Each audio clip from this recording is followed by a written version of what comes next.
All righty. I will admit I was a bit late for this one today, but here I am. Please tell me when you guys can hear me, both in the Moore's Law Said Discord, which you can access to on Patreon, and also, of course, in the live chat as well before I start, and then we will get going.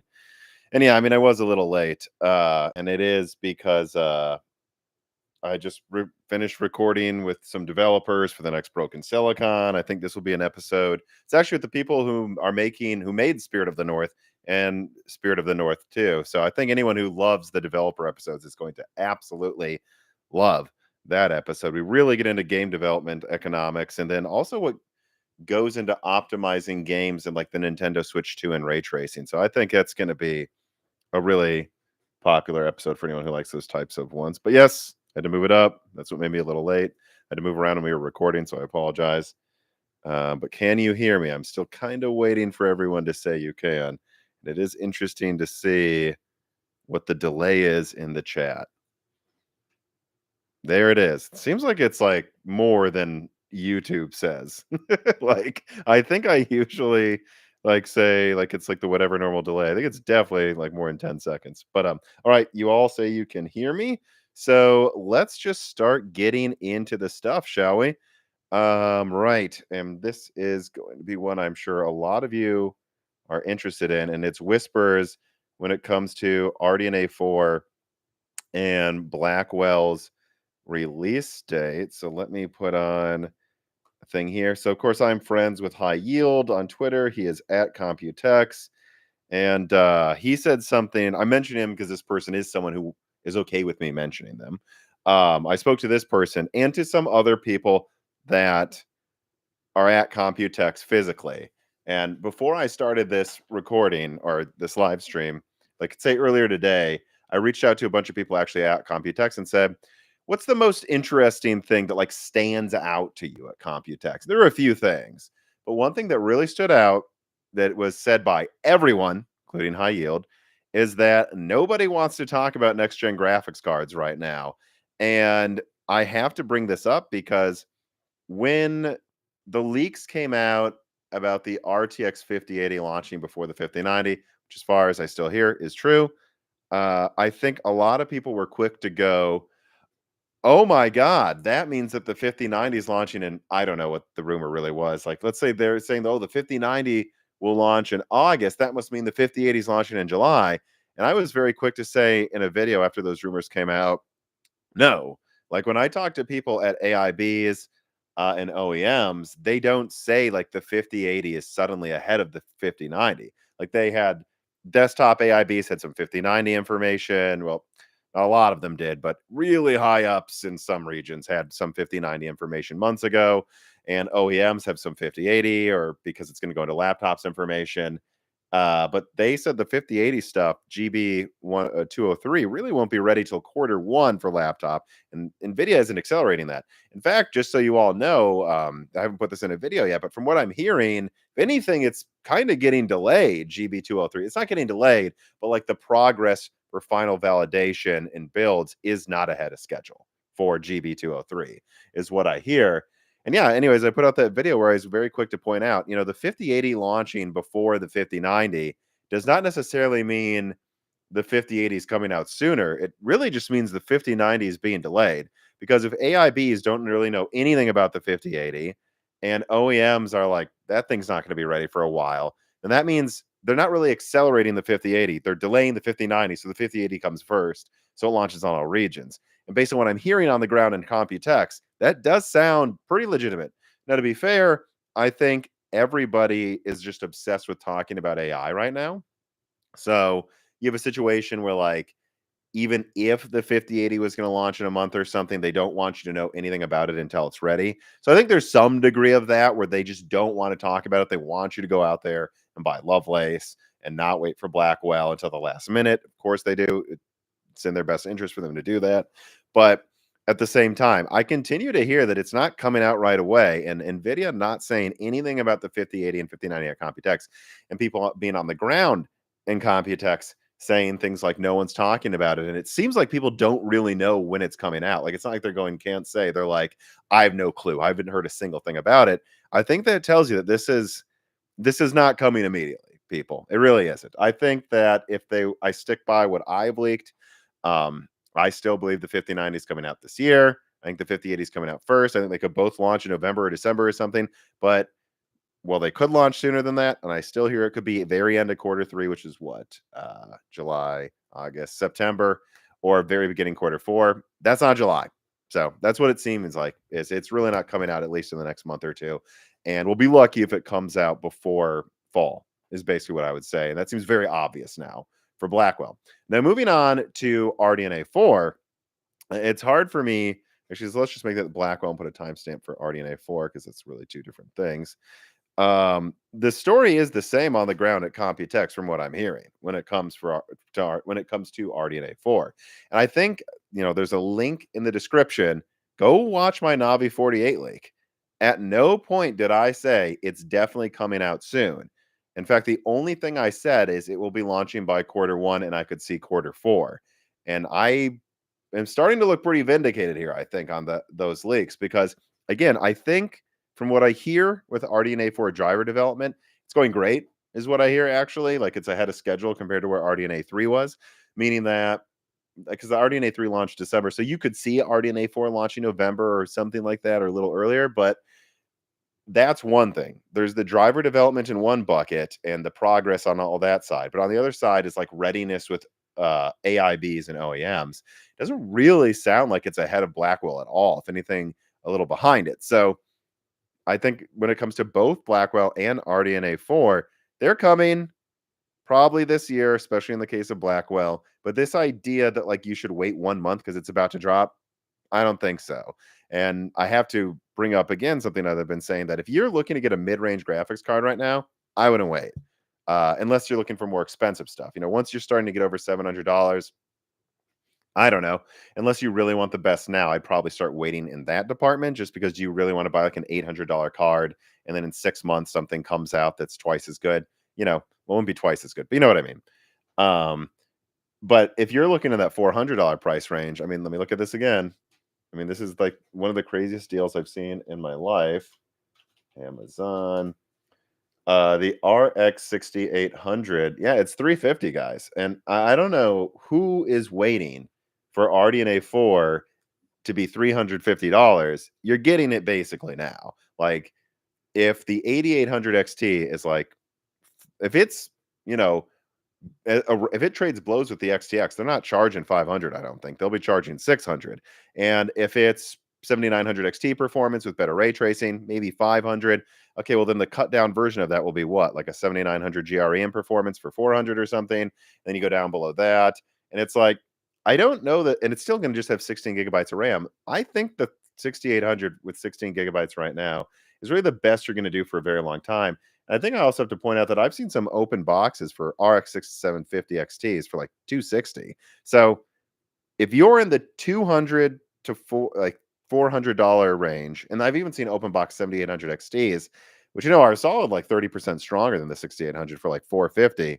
If you're in that 450 to like $250 range, I don't think the pricing is going to get much better than where it is right now for a while. It will eventually by next year once RDNA 4 is out and so on and so forth. But you would have been gaming with this card for a year. What'd you really wait for?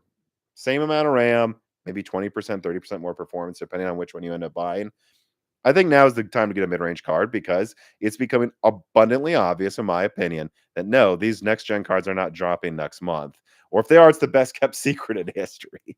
But yeah, so I wanted to get through that. I thought everyone would be very interested in that. Remember to send the tipped questions now. This will probably go for a bit over an hour. So if you want to ask me a question, you have not joined the Moore's Law is Dead Patreon, so you can submit questions for free. Get those questions in as soon as possible, and also hit the like button right now as well. I see there's already over 1,000 people watching. Let's hope to get to 1,000 likes, I would think, since you're watching this. But all right, let me then move on to the next section here, which is something I touched on briefly in the last Broken Silicon, but I actually really want to highlight it a lot, and it is the 5090 28 gigabyte. Now, I want to be clear that I cannot independently confirm the capacity of RAM on the 5090. If I did, you'd probably already been a video about it out by now. And, at At the same time, though, when I see rumors of a 28 gigabyte 5090, I've been saying for months that I find it highly, highly unlikely that Nvidia is going to give 32 gigabytes of RAM to gamers if AMD isn't competing in the top end. And so, in fact, I guess what I'll say is first, I really like this rumor. I really have been suspecting that what Nvidia is going to do is have like a professional card, as usual, with 32 gigabytes that costs like 2,500 or something. And then the way they're going to justify selling a 5090 for about the same price that would be stronger than, let's say, like an RTX, what would it be called, 5000? Um, like an RTX 5000 32 gigabyte, right? Or what does the RTX 5000 have now? Let me make sure I don't put my foot in my mouth. Ada, like, what is this one? Does it already have 32? Yeah, well, yeah, it does, and they sell it for over 2 grand. Uh, so, right, how are they going to justify and a Lovelace RTX 5000, that might have like 32 gigabytes of RAM, and they want to sell that for 3 grand. And then they're like, well, here is this much stronger card with 32 gigabytes, but it's gaming for 2,500. I don't think they're going to. I think they're going to give it 28 or 30 gigabytes. And that will admittedly be enough for gamers to go, oh, well, that's enough more than 24 gigabytes where those games that are filling up 24 gigabyte buffers already, which it's incredibly rare. They'll be able to go, well, now you've got that extra breathing room. But if you want run that one AI workload or one thing that's built for 32 gigabytes, too bad. You can't quite do it with this. And so I really do like that rumor quite a bit. Furthermore, I think that there's a very good chance that RDNA 4 launches, and then a year to a year and a half later, RDNA 5 launches. And that will probably be before NVIDIA has their successor to Blackwell out. So they'll probably want to do a 5090 Ti. Well, if they cut down the bus by 20% right now, or would that be even 20% or 15%, whatever it is, and go to 28 gigabytes, that means NVIDIA late next year could launch a 5090 Ti with higher clocks, full SMs, or close, maybe not even full anymore, because I don't think NVIDIA is going to give us anything more than they need to. But then 32 gigabytes of RAM and a ton more bandwidth. And they'll be able to say, yeah, this thing's like 25-30% stronger than the 5090. And now it's 3 grand. And we're just going to launch this next to RDNA 5. So I think those are the two reasons they would, like the three big reasons they would have a 28 or 30 gigabyte 5090 is that, number one, they don't want to do any more than AMD is making them, so might as well save some more money if they have the crown comfortably.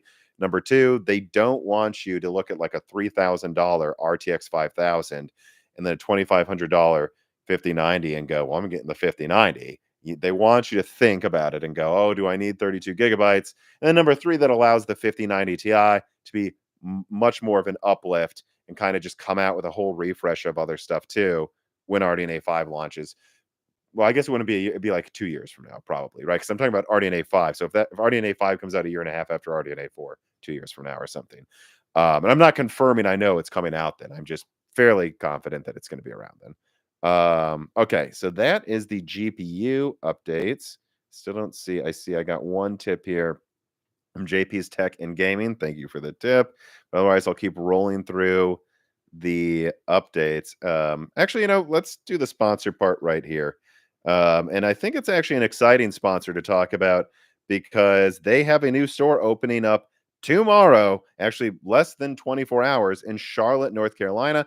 That's right. This live stream, as usual, is sponsored by Micro Center. Micro Center is doing a grand opening of a new location in Charlotte. So that's a whole new group of people that can get access to their fantastic pricing. And if you click the links in the description, whether you're going to that location or another one, you can get $25 off all CPUs.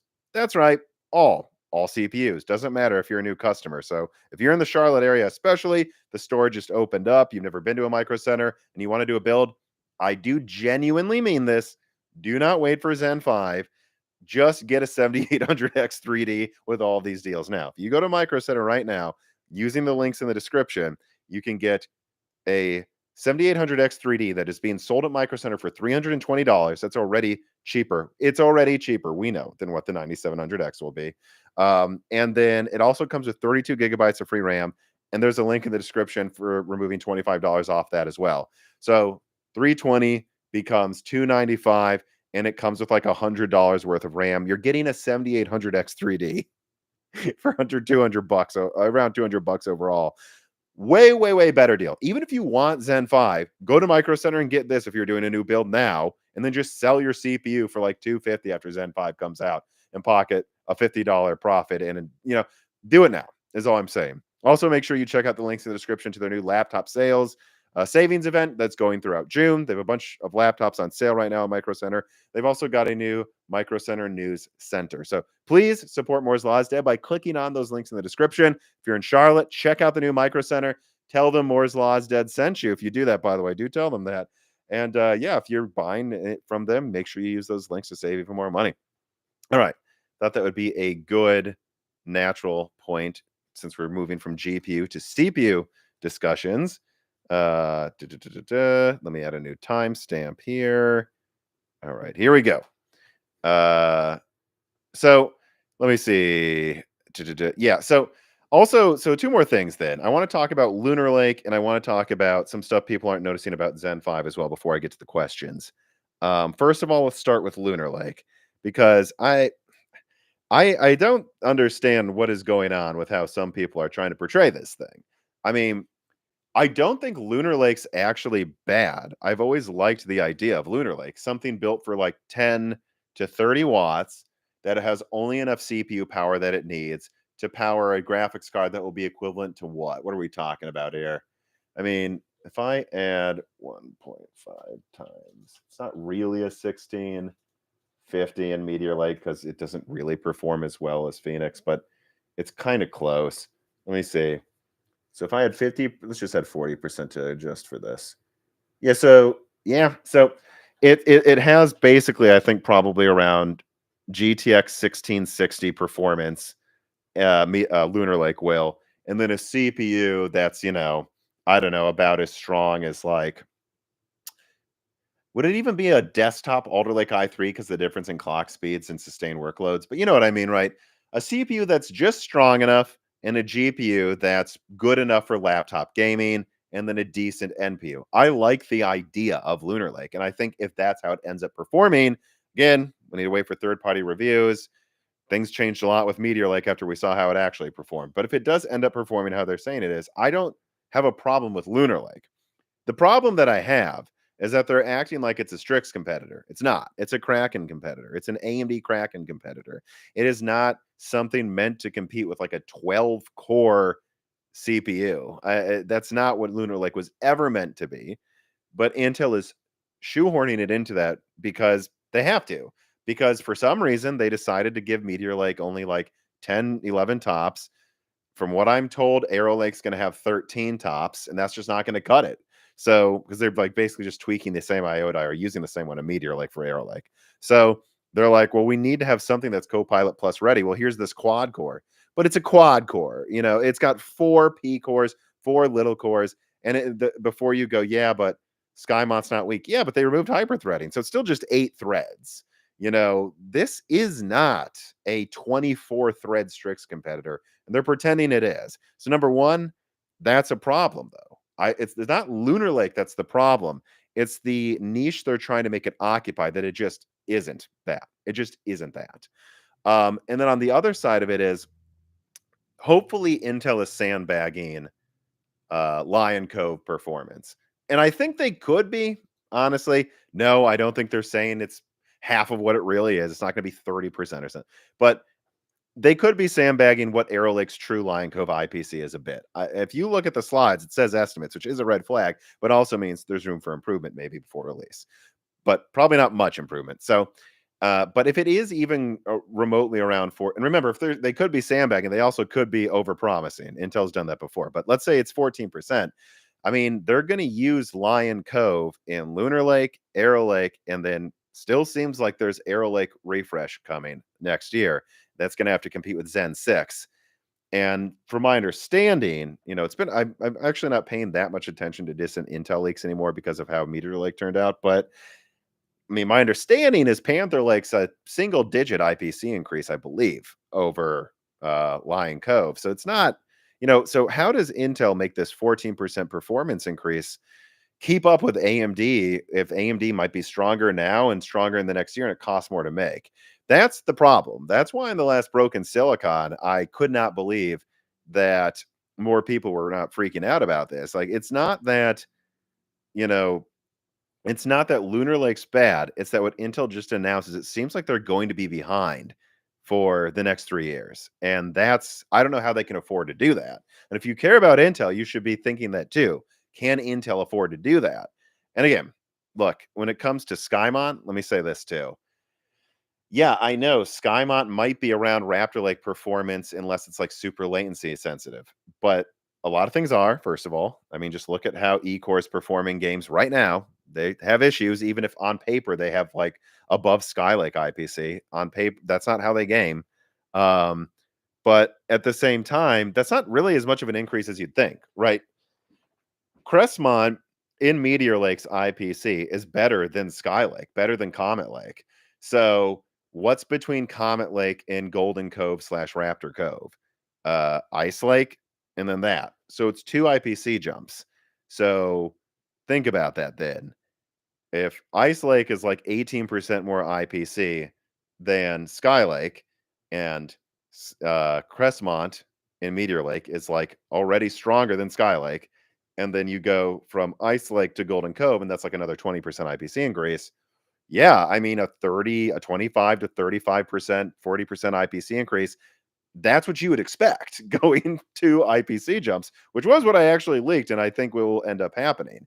You know, I think just people forget that Raptor Cove is only like 40% faster than Skylake and IPC, and they haven't updated their E-Cores IPC really since 2021. So it's been 3 years. So Skymont was the little cores from Intel were overdue for 2 jumps in performance. They had been stagnating in little core performance for years. I mean, so the Skymont performance I didn't talk about much until now because it doesn't surprise me. It's really what I expected. And I think that's actually a good way to put it. I am not disappointed. It's not that I'm impressed or not impressed by Skymont. It's actually exactly where I expected it. It's that Lion Cove is a solid 10% weaker than I expected. And if that's all Intel has for the next few years and they removed hyperthreading, I don't see how that's going to be competitive unless they're sandbagging, which they might be. I think there's a chance they are. But I think you all need to start taking a dose of reality here and thinking about what that means. Let me put it to you this way to the people that are acting like I'm a hater. How about this? Take AMD announcing Zen 5.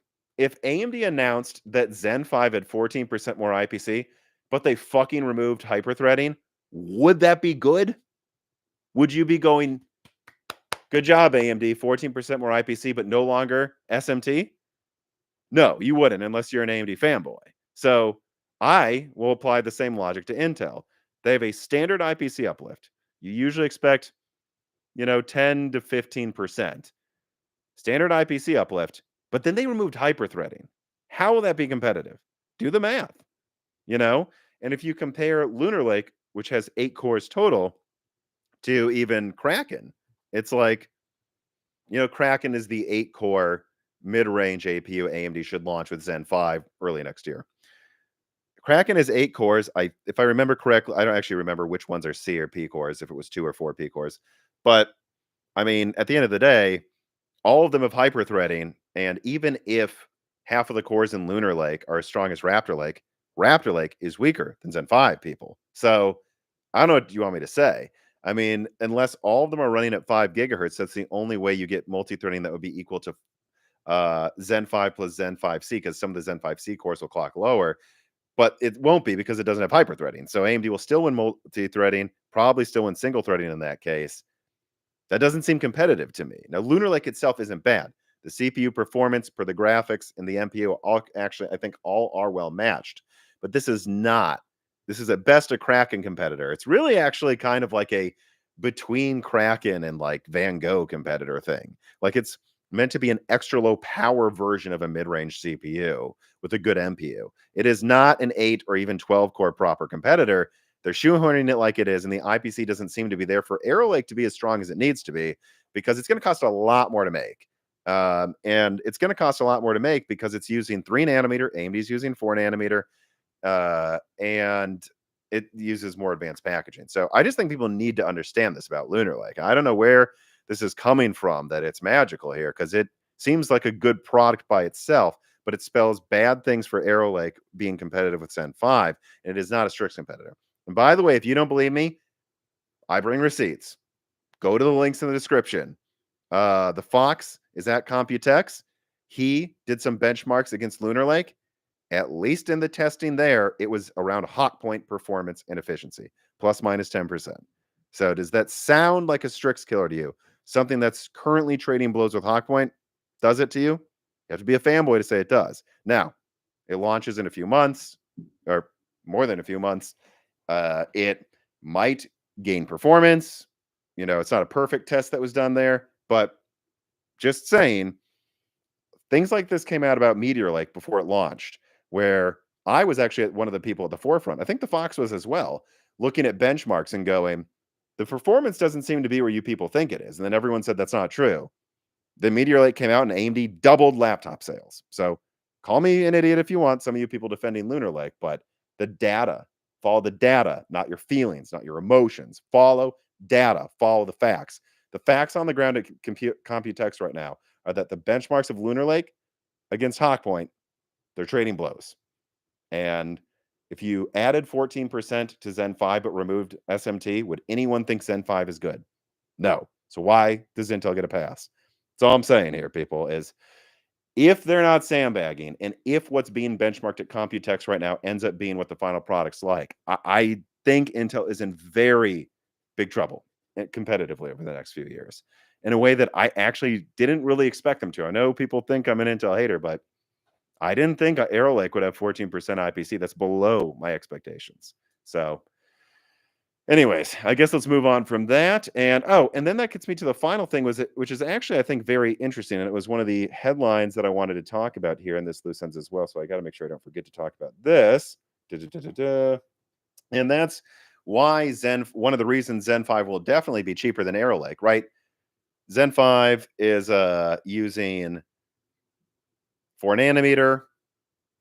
Arrow Lake will use 3 nanometer. The packaging of Arrow Lake is more expensive than the packaging used for Zen 5. Both of those things are going to make Arrow Lake cost more to make than Zen 5 Granite Ridge.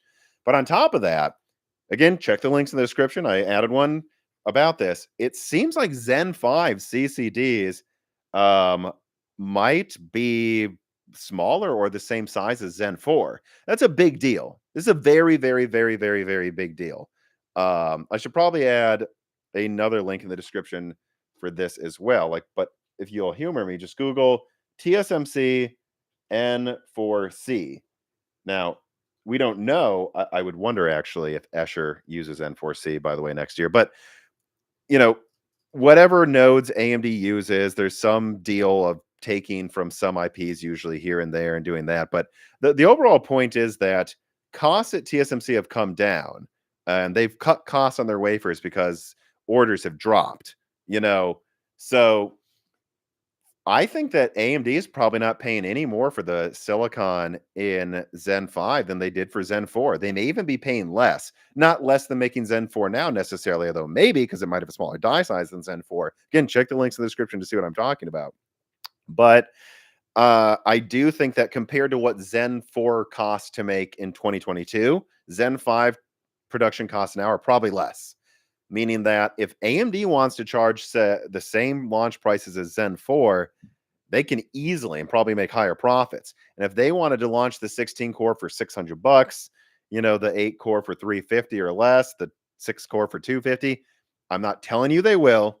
I'm telling you they can easily afford to because of what's coming out right now about the size of Zen 5, which is smaller than expected, and TSMC cutting costs. So that's a really big deal. That's both a good news for consumers, because that means, well, crap, you can now you can now hopefully get one of these new, I know it's not wildly stronger than Zen 4, but it might not be much more expensive actually. So that's exciting for us.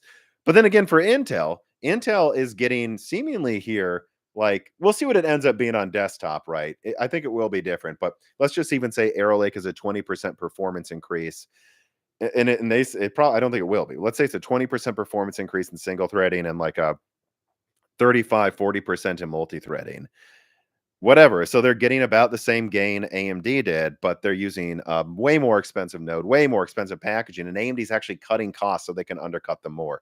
That's a huge issue for Intel people. I'm sorry, it is. But it is exciting, and I think this is when I start to say actually Zen 5 is starting to look impressive to me. It was about what I expected, but seeing its die size be smaller than expected makes me go, well, geez, going from 5 nanometer, 4 nanometer is like a 5 to 10% performance boost. Yet they are managing to get over 15% more performance basically on the same node, and they made it smaller.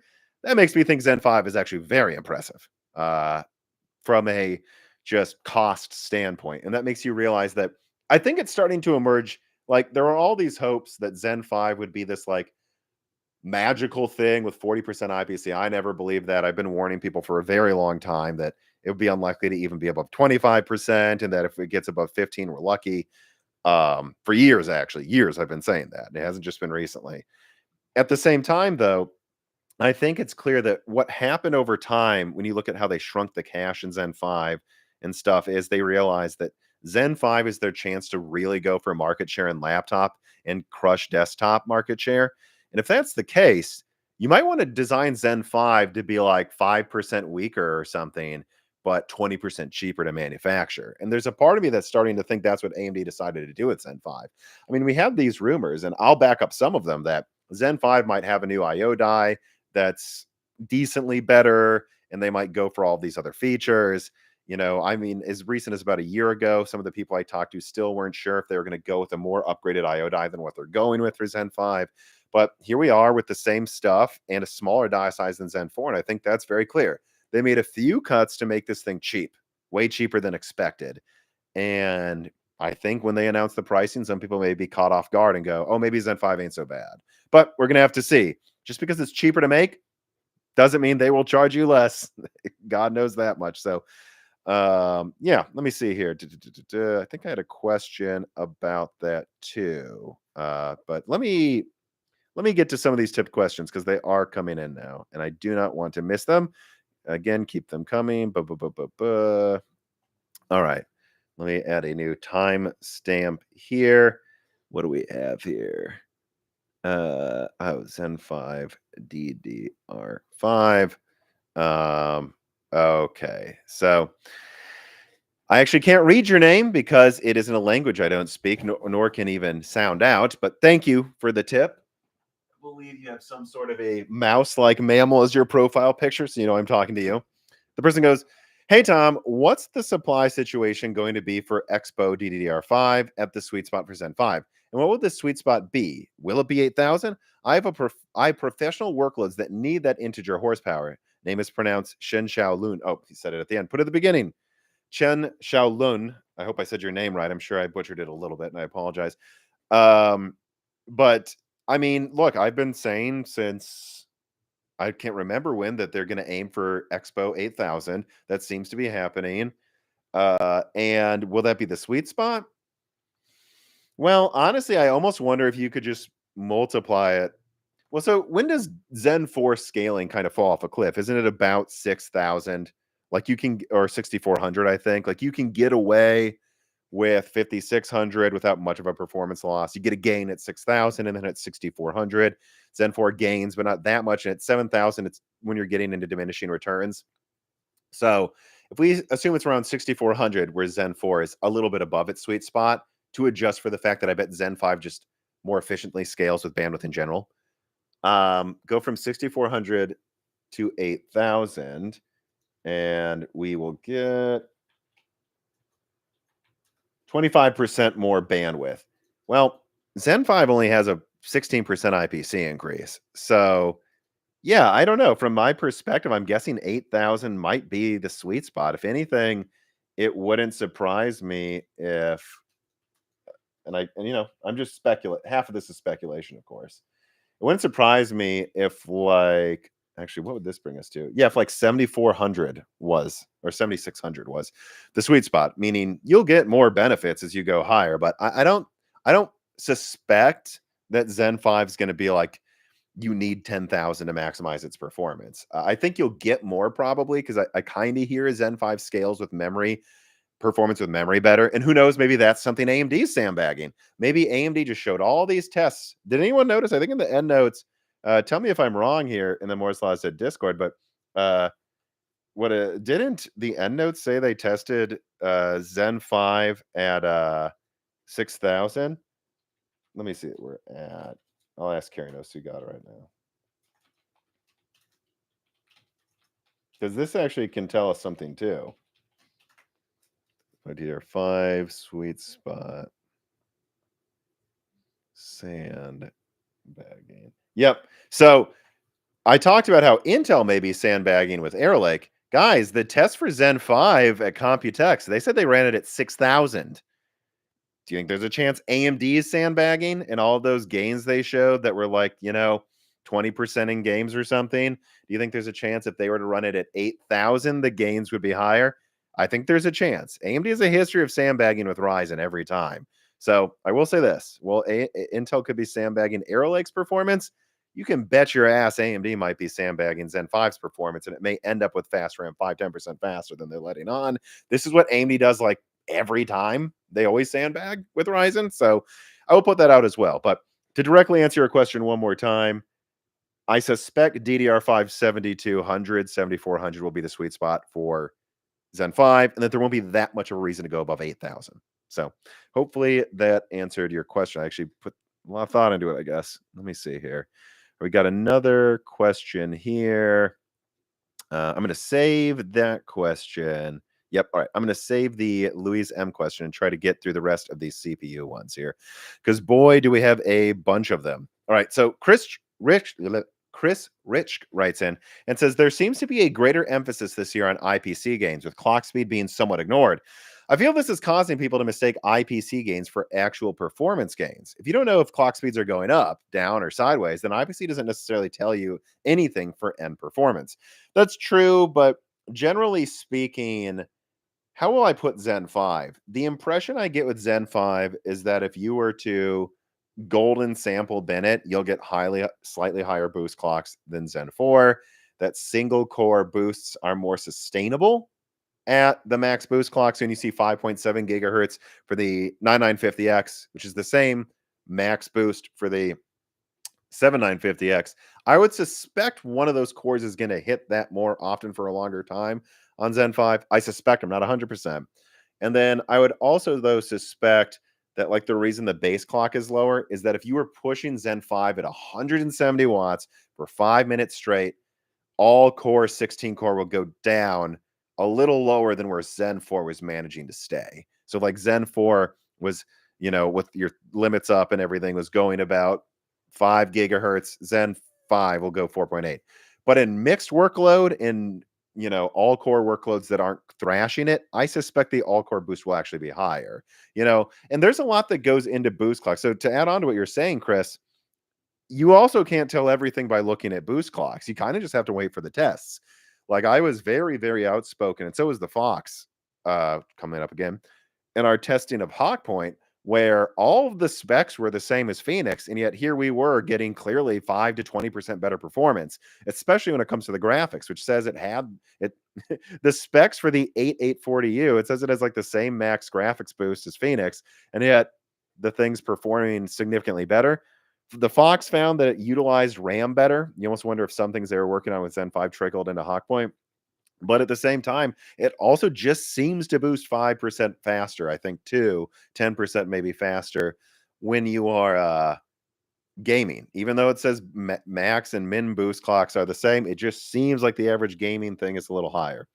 That's what I'm expecting out of Zen 5. I'm guessing the average mixed or almost maxed out workloads will boost all of the cores a little higher. The max single core will be higher. But if you were to like go crazy, like with a like Intel burn test, I would suspect all core with Zen 4 would actually stay a little higher than. Does that make sense, Chris? So yes, I know everyone's talking about IPC, but for now, my concern with Zen 5 isn't really that its boost clocks are going to be worse. It'd be a mix of better and worse than Zen 4, about the same.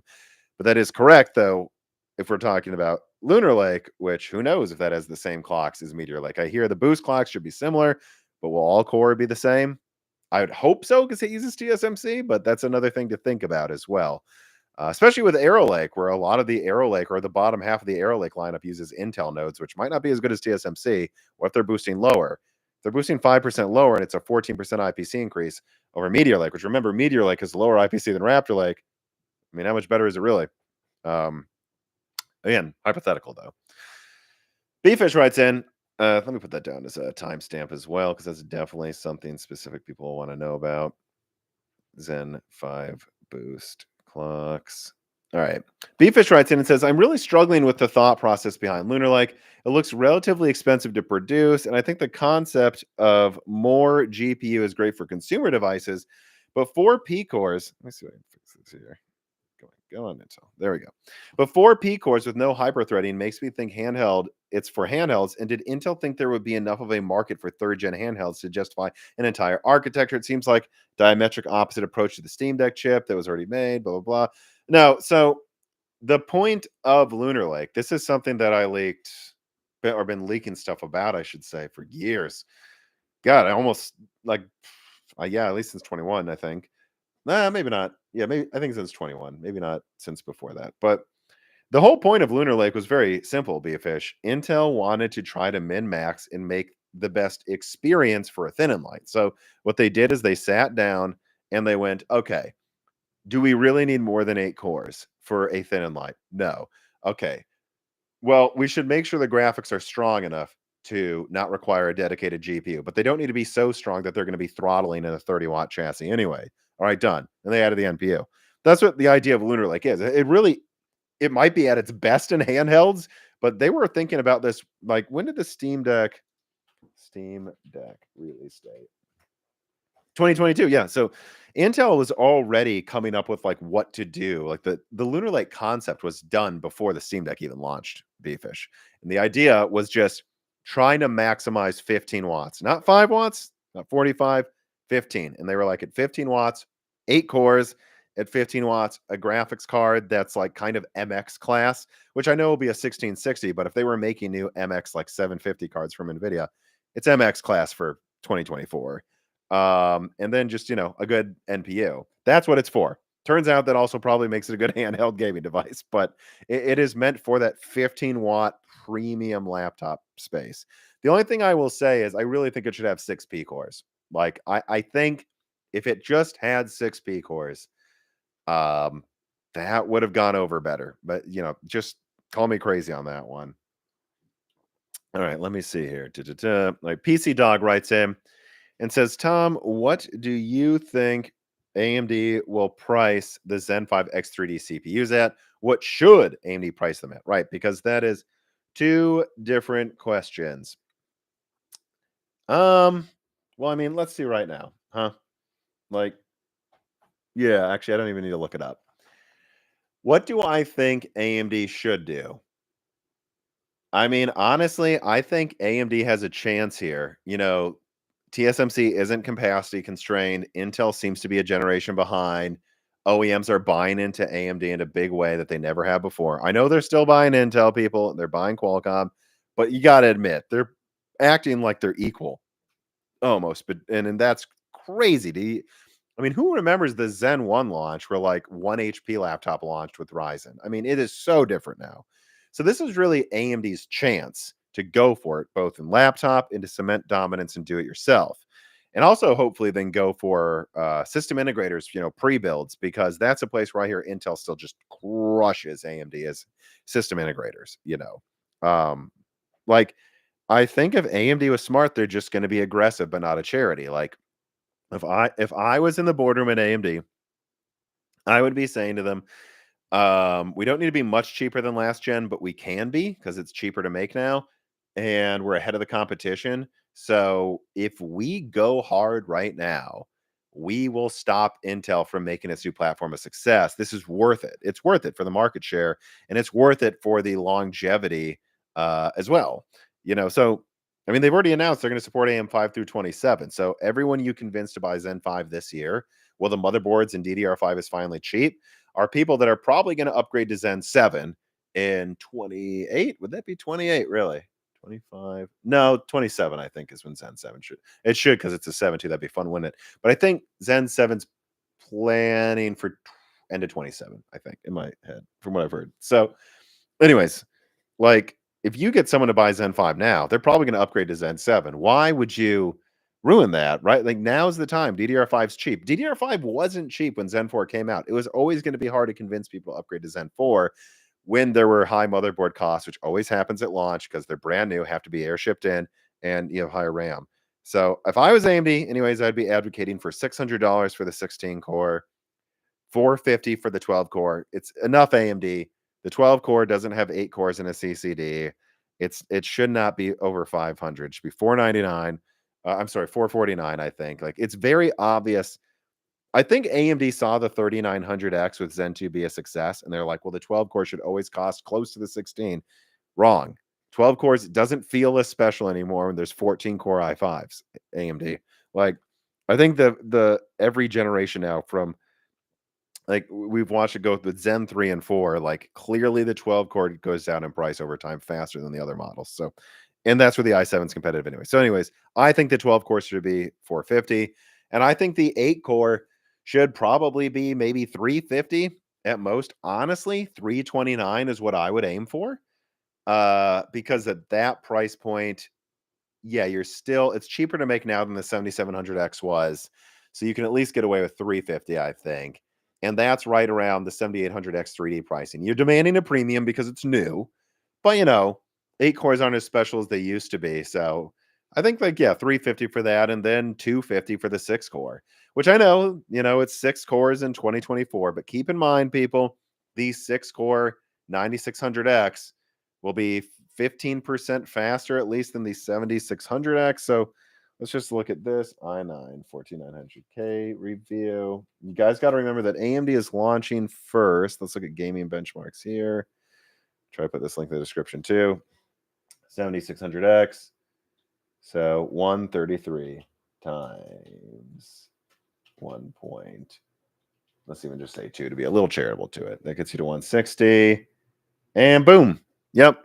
So if you look at that, the 9600X will probably trade blows with the 14900K. All right. What does the 14900K sell for?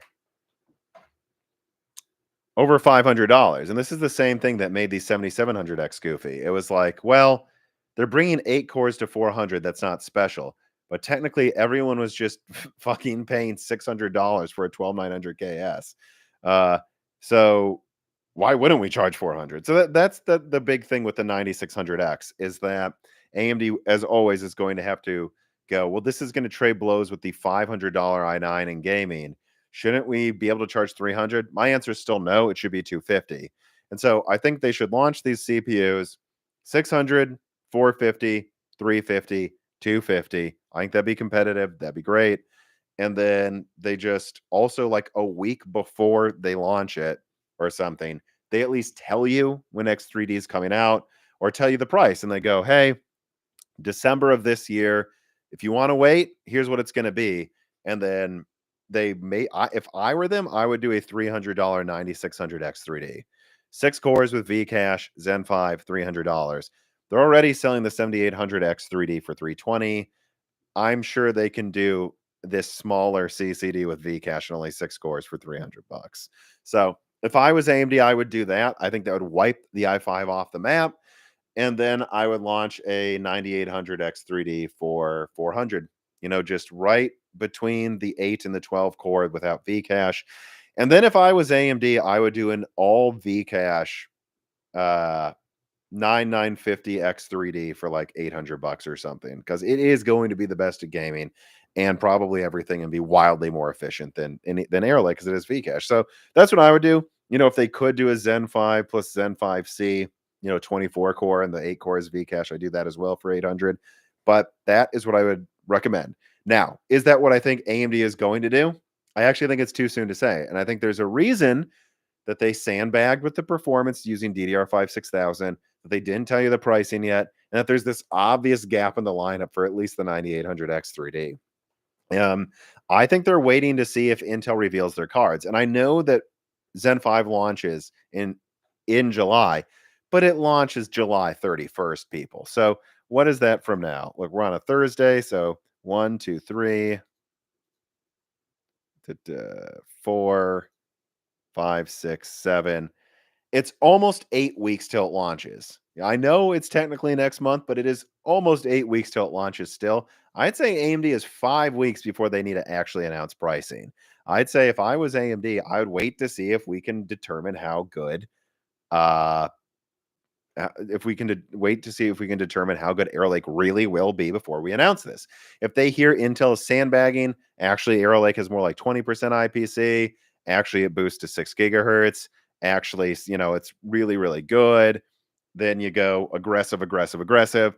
If you find out it's actually 12% and it's at 5.5 gigahertz, so it's almost a wash with Raptor Lake and it's pile driver time. Well, if that happens, then I guess AMD will probably just charge the same pricing as last gen. Like, no joke. That's my guess. If they think Intel's very competitive, they will mostly charge last gen prices with minor adjustments. Like maybe they'll make the 6 core a little cheaper or something. But if they think Intel is going to be a threat, and I don't think they're 100% sure yet, then I think they will do the pricing I suggested, or maybe a couple of them will be more expensive than that. At least they know it's good for them. That's what I think they'll do. Okay, let us now move on to, man, I really took my time answering that, but I guess it was quite a big question, wasn't it? Uh, to this next one here. So, Compressed Earth Blocks writes in and he says, "Hey, Tom, was Intel projecting Lion Cove to be a bit stronger than it is? I mean, obviously, we don't have full third party reviews, but from what we can see, it looks a bit weaker than I was expecting. The Skymont seems nice. Was I wrong for expecting another 10% more performance? No. Everyone told me that. You know, um, I don't know what to tell you. Like Skymont is the performance I expected. So that's actually correct. You have to remember when I'm leaking information about Alder Lake, or now Arrow Lake, I have to basically do 3 leaks because it uses all these different tiles now. And Skymont's right where I expected it to be. So I'm right about that. Now, when it comes to IPC, it seems very likely I'm wrong. But I could still see it, on desktop or in higher TDP models, I should say, on laptop as well, with same core counts as Meteor Lake overall being 25 to 35% faster than Meteor Lake at single and multi-threading, like I leaked it would be. I think that is still plausible. But it is very clear to me that it's not, it's that the single threading itself is not going to be as good as it was supposed to be. And, here's what I would say. Were you wrong for expecting another 10%? I mean, do you think Intel would remove hyperthreading for a normal IPC increase? If they're not sandbagging, this definitely fell below their expectations. It's like the same thing I said with Meteor Lake. Do you think Intel intended to have an IPC regression with Redwood Cove? You gotta be out of your fucking mind to believe that. Like, no, something went wrong. Like, what do you want me to say? And seeing this happen twice in a row now, I don't know. Makes it hard for me to really bother leaking distant Intel CPU stuff because it's like if they don't even know what they're doing, why would I bother telling you? So, no, that they were hoping for at least a 20% IPC increase with Lion Cove, and they were hoping to get to 30 or higher. And to be fair, that's what AMD was also hoping to do with Zen 5 2-3 years ago. I want to be clear, as recent as where are we now? As recent as a year ago, AMD was sure they weren't hitting 20%. So don't believe that this was some last minute thing. But 3 years ago, AMD was hoping Zen 5 would be over 20. And the same is true of Arrow Lake. And neither are going to do it, but it seems like Arrow Lake may fall short of its goals even more. But Skymont turned out well. So at least they have that. Gian Violi writes in and says, regarding the possible Zen 5 9960X3D that you said was possible before, that's of course 8 Vcache cores, 16 Zen 5C cores, which I still hear is possible. I think even an AMD person at Computex said they could do it whenever they wanted to someone. Anyways, your question is, do you think it is still possible if Arrow Lake would outperform AMD, they would do this? How much would Intel need to outperform the already announced 9950X for AMD to pull the trigger on this? I would suggest that if AMD thought Arrow Lake was going to win in single threading by 20%, they would definitely do this. That way they could go, hey, Arrow Lake might have 20% more single threading, but guess what, baby? We got 24 cores, 48 threads. And once you factor in Vcache, what? We're just trading blows in gaming anyways. Basically same gaming, better multi-threading, but yes, I guess in non-gaming single threading, which is an incredibly niche set of applications actually at this point, we lose. That's when I think AMD would do that to make them still seem overall ahead. When would they not bother? I mean, look, if Arrow Lake is projected to lose in both single and multi-threading against the 9950X, I don't think they're going to bother. I don't know why they would. It costs a lot more money. That Zen 5C die is, I think, a bigger 3 nanometer die, and everyone in server is going to want to be buying it and paying more for it. So I think it's that simple. If Arrow Lake loses to the 9950X, or even only wins by like 5%, meaning the Vcache models will crush it, I don't think they bother. But if it won in single threading by like 20%, definitely they bother. What's in the middle there? I don't know. Would 10% be enough? Hard to say. I don't really have an opinion on that. XPK200402228 writes in and says, what can Intel do for the next 2 years if Lion Cove is really just 14% better than Redwood Cove and Raptor Cove? You say Raptor is actually faster than Redwood Cove, it turns out. Does this make you start to doubt Intel's ability to make a good P-core again with the two failed examples? Yes, and I'd be an idiot to not think that. I still have hope for Nova Lake, but kind of like Dan says on Broken Silicon, I always hope for the best. But after seeing if Arrow Lake ends up like Meteor Lake, and if Lunar Lake does as well, sorry, third time is not the charm apparently, and I'll just start going. I'll talk to Intel sources when I can, but I will just add a grain of salt to my own sources quotes, like from Intel, which I've already kind of started doing, actually, if you'll notice. But yeah, I mean, it's impossible for me to not question things when I see they removed hyperthreading. Again, forget leaks, people. Forget leaks. They removed hyperthreading. Only a 14% IPC increase. That's not a decision you make lightly. Like, from what I heard, they were like still trying to get it working, like, because they know that's a problem. If you only get 14% more performance by removing hyperthreading, that's I mean, it'd be worse if that was intentional. Like if you said definitely worth 14%, and AMD keeps SMT and just boosts SMT's performance more, boosts IPC by 16. That just doesn't look competent to me. Okay. All right. Let me now pivot to some console questions because we got a tipped one here that I am neglecting. I don't want it to disappear because eventually YouTube does tend to make these things just disappear. All right. So Louise M writes in and says, good evening, Tom. Good evening, Louise. Have you heard anything about what Xbox might be planning to unveil at the showcase, such as the rumored handheld console? You know, I there's just been so much news. Like I didn't even notice that there was until today. Until today, I did not notice that there was an Xbox mobile store coming out, or that I barely just noticed that PlayStation VR is coming to PC, although it doesn't seem perfect. But so I've just been so busy with all this Computex stuff, Zen 5 leaks, Blackwell leaks, and life in general right now, honestly. Just a lot of weddings and funerals this year, fortunately and unfortunately.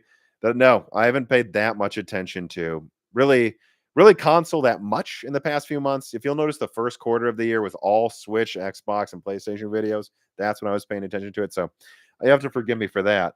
But when it comes to the rumored handheld, I'm starting to wonder if those rumors are really happening. There's a couple people I should probably ask about this, but I haven't yet. But like, it's we're gonna do a new die shrink that comes out next week about this. So again, subscribe to Moore's Laws. It on Patreon. You'll get a whole podcast episode, or actually video with a guest about what's going on with Xbox and why they would do a handheld. So if you want to hear about that, join the Patreon. Also, you'll be able to ask questions for free on loose ends if you do that.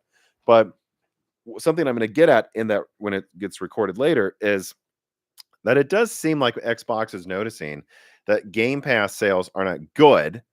Well, actually, they're horrible. Our Game Pass subscription is horrible compared to what they were hoping for. But at the same time, X Cloud is doing okay-ish. And so there is this wonder of like, well, if Xbox goes fully third party, which they're going to, they are basically already, uh, and Game Pass fails, but X Cloud is doing okay, all the more reason to pivot into handhelds so that you can stream from the cloud to a handheld a bunch of third party games. So I don't know anything about an Xbox handheld personally. I never claim to know more than I do. I don't know. What I will say is I'm starting to see the stars align in my brain here where I'm like, oh, I can see why they actually might do this. So that's what I'll say for now. It's all going to be a whole podcast episode about it, though. So if you want to hear more about it, subscribe to the Patreon. You'll get access to that. Okay. Now, what other questions? Jackal N gave a tip. Thank you. It's quite a large tip, I believe, in Aussie dollars. Let me see. Oh, we got several more here. Could Nvidia save costs by replacing Jensen with AI? No, it's not even remotely there, no matter what they tell you. No, we're not close to that level of AI. And who could ever duplicate the genius of Jensen Wang? Half sarcasm there. Not really, he is a genius. Let me see here.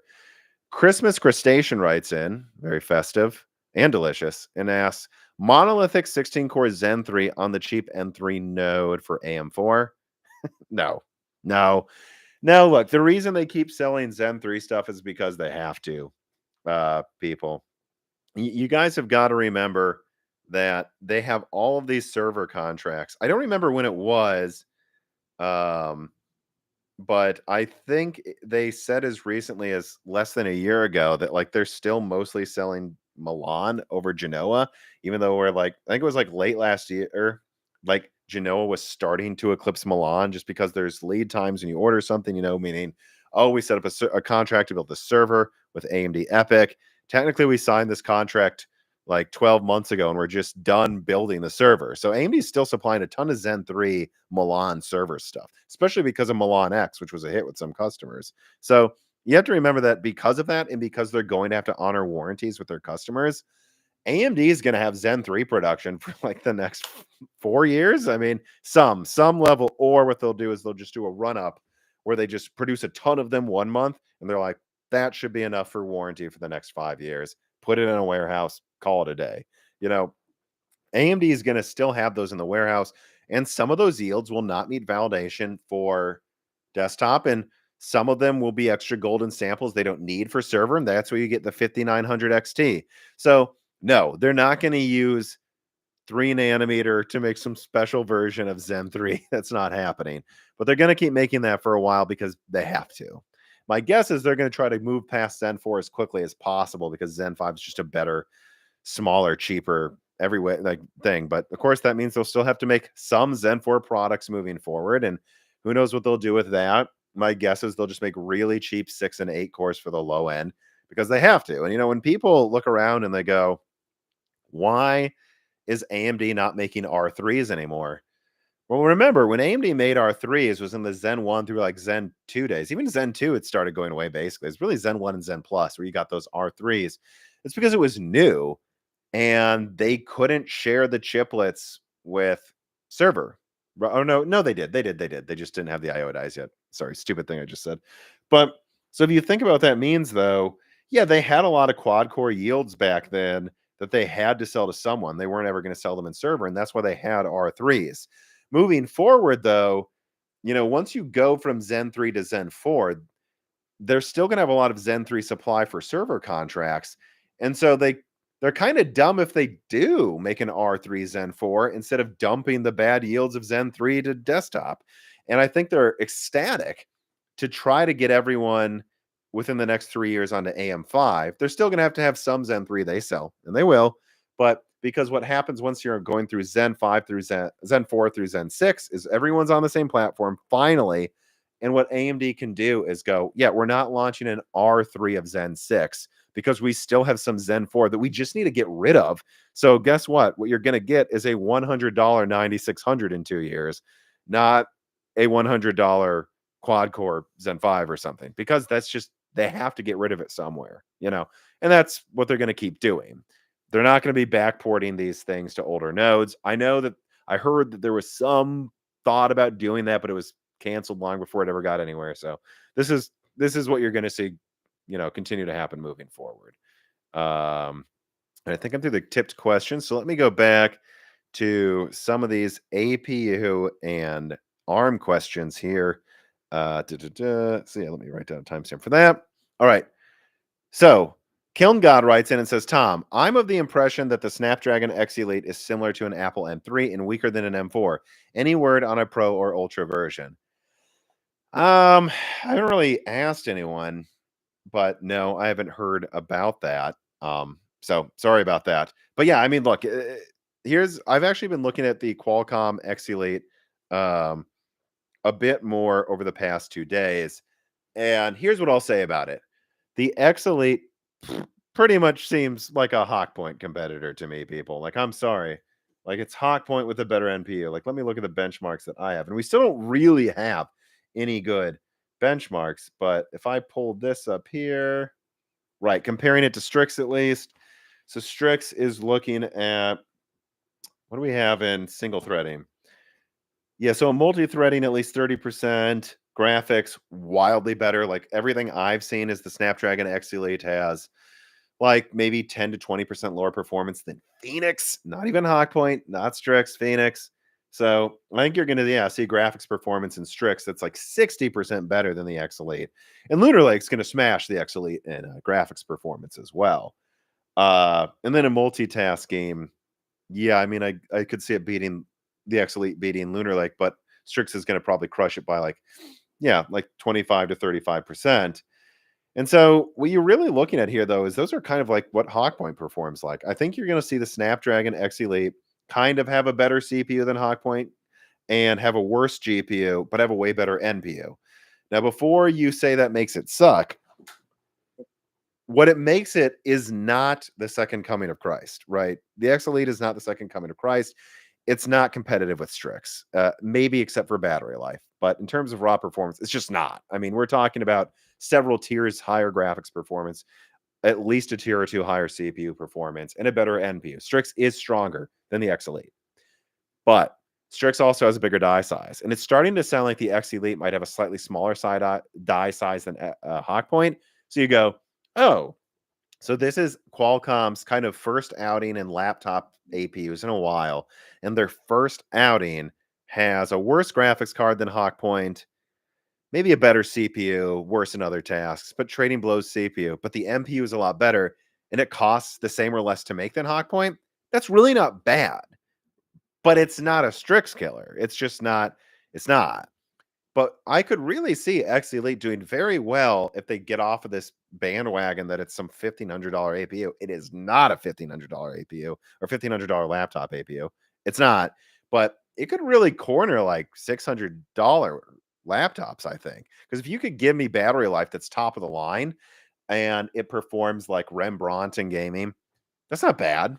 You know, Rembrandt, like so a little weaker than a 1650 Max Q. I mean, for 600 bucks, little weaker than a 1650 Max Q, modern Copilot performance, Hawkpoint CPU performance, but 600 bucks and a better battery life. That is where the X Elite seems awesome to me.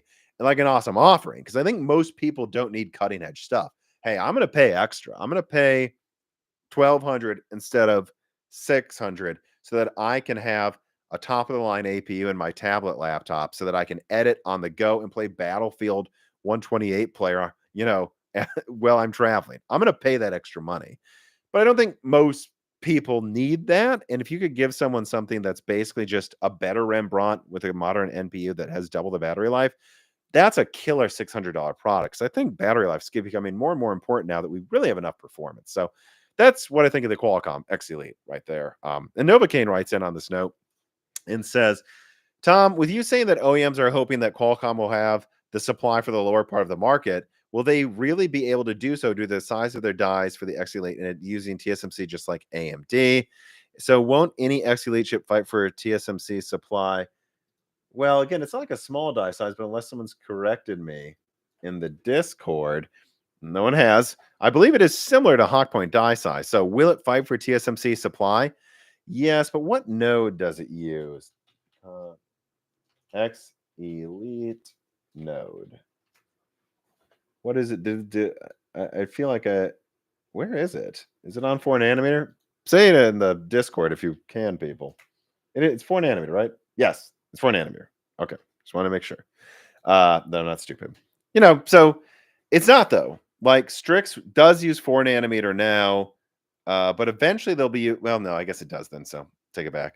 But it doesn't use the same node as Lunar Lake. It does use the same node that AMD is using though. But TSMC has the supply, I think. So If it was wildly successful, would it really not make a difference because it's competing with AMD for supply? I guess. But, it also, TSMC has supply right now. They are not over capacity. So I don't think that's going to be an issue. And it has a smaller die size than AMD. So no, it helps the market. AMD is making this 200, whatever millimeter squared Strix thing that's is like a 3050 and a 7900X in a laptop. That's awesome, but it's more expensive. Over here, you have something that is kind of like a cheaper Hawk Point chip that has a longer battery life, but a worse GPU. No, I think that helps because that's a part of the market that's not going to afford the super Strix chip. So no, I think it will help the market if it's good. I want to be clear though, if it's good, I still hear that there's a chance the drivers may not be there and that they're trying to optimize this thing to the last minute. But I won't say more than that for now. I do hear that though. So do not bet on it yet. There's a reason they haven't shown a lot of benchmarks. They're still trying to finish the drivers from what I'm hearing. Misha Jablonski writes in and says, "Hi, Tom. With Qualcomm and AMD developing ARM chips and Windows on ARM seemingly getting better, I do hear it's getting better. Could you see the laptop market becoming ARM dominated because of its power efficiency, especially in idle?" No. You use the word dominated. So what does that mean? 80% of the laptop market is ARM? I don't see it. I know Qualcomm saying they're going to take half of the market in 5 years. Good luck, you know. Best of luck to you. Don't mean that in a shitty way. I really don't. But that's a tall order. Um, I think we need to wait to see X Elite reviews and see how good Strix is in efficiency in Lunar Lake. Once we see how those pan out, we'll know what's going to happen to ARM. But I got to say this, do not discount the chance that the X Elite comes out. It looks like a worse version of Phoenix with driver problems, and then AMD drops Strix and it's more efficient than we expected. Not saying those things will happen, but it could. And until we know if that's what happens, we don't know how the ARM craze is going to go for sure. Right. So it's too early to say, but dominate, I would not use that word as a likely thing happening anytime soon. Take a lot of market share from Intel? Possibly, but dominate the whole laptop market? I'm not seeing it yet. Dylan M writes in, he says, "Hi, Tom. If AMD does make x86 and ARM CPUs at the same time, could they share a micro architecture? Is that possible or desirable? How does it work? Would we see ARM plus Zen CPUs or something new?" For now, that's not what I'm hearing. And I did actually ask specifically about this. Let me write that down to as a new timestamp. ARM x86 hybrid Zen. Uh, at least what I'm hearing right now, Dylan, is that AMD is one set of ARM architectures that they're going to try out in Soundwave, and then they have Zen. And I think I can almost double down on that just because, like, when I hear about Zen 7 stuff right now from some of my contacts, like, none of them are like, "Oh, and this is the ARM version." There's literally zero mention of that. So I still think it's like 90%, 95% x86. I saw some comments on my Soundwave video that were just like, "AMD's abandoning x86." No, Soundwave uses ARM. You know what also uses ARM? The Nintendo Switch 2, which AMD bid on. Think about what that means. They probably realized they need an ARM architecture to offer to some customers. Anyways, and it would be competitive. Like, imagine if AMD had Soundwave out now. Like I said, Qualcomm's X Elite might be more efficient. We need to wait for third-party reviews than what AMD's offering by at least a little bit. But its NPU's weaker, its GPU's weaker, its CPU's definitely weaker than Strix. What if AMD, even if their ARM CPU wasn't as good as the X Elite, could just go, sure, it's 10% worse. Maybe Qualcomm makes better ARM CPUs, but ours is only 10% worse. You know what we got? Better graphics, better AI, better IP in general, and more accelerators from Xilinx we can put on it. This is an interesting play for the market to make Soundwave use ARM for those reasons alone. That even if AMD's ARM architecture isn't better than Qualcomm, it trades blows or something. Yeah, but which one do you want? Do you want an X Elite chip or an AMD chip? Their CPUs are the same, but one of them has Radeon graphics, driver support, stronger NPU, Xilinx accelerators. Most people are probably going to go for the Radeon AMD AI combo than Qualcomm's graphics combo that so far seems to like it can't even beat Phoenix and maybe not even Rembrandt. So I think that's also why AMD is working on an ARM architecture as they realize some people just want ARM. including Nintendo. Might be a big reason they had issues winning the Switch 2 thing. And they realized they need to have an offering ready for some of those customers. But I don't think that means they're like abandoning an x86 or making some hybrid architecture. I just think they need to realize they need to have something that's an option. All right. Kiln God writes in again and asks, let me see here. Tom, I'm curious when Strix Halo for desktop is coming, and will it be on AM5? I don't think so. And if you're wondering when Strix Halo is coming, guys, I leaked the roadmap like a year ago almost now. Well, not almost, like 3 quarters ago, where I have this roadmap and it clearly and distinctly shows Zen 5 Strix point. That one is coming out quarter 3, and it is. This is right. And then in quarter 1 of next year, we're going to start seeing Strix Halo, Kraken, and then I think after that was Escher. I think Escher was after those. And so, everything's going as planned. As of planned, as of like 9 months ago. Obviously, they originally wanted Halo and point to be out like quarter 2 of this year, but unfortunately, it's point 3 Halo in quarter 1 next year. So, that is when it's coming out. Don't worry. But then for AM5, I don't think it will fit on there that easily.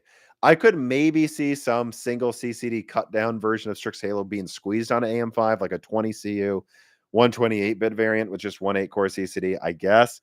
But I don't think that's likely, and I don't think it really makes sense. And I don't even think it's possible. I mean, everyone I've asked says no, it won't fit. So, and do the math on the die size. I don't think it will fit.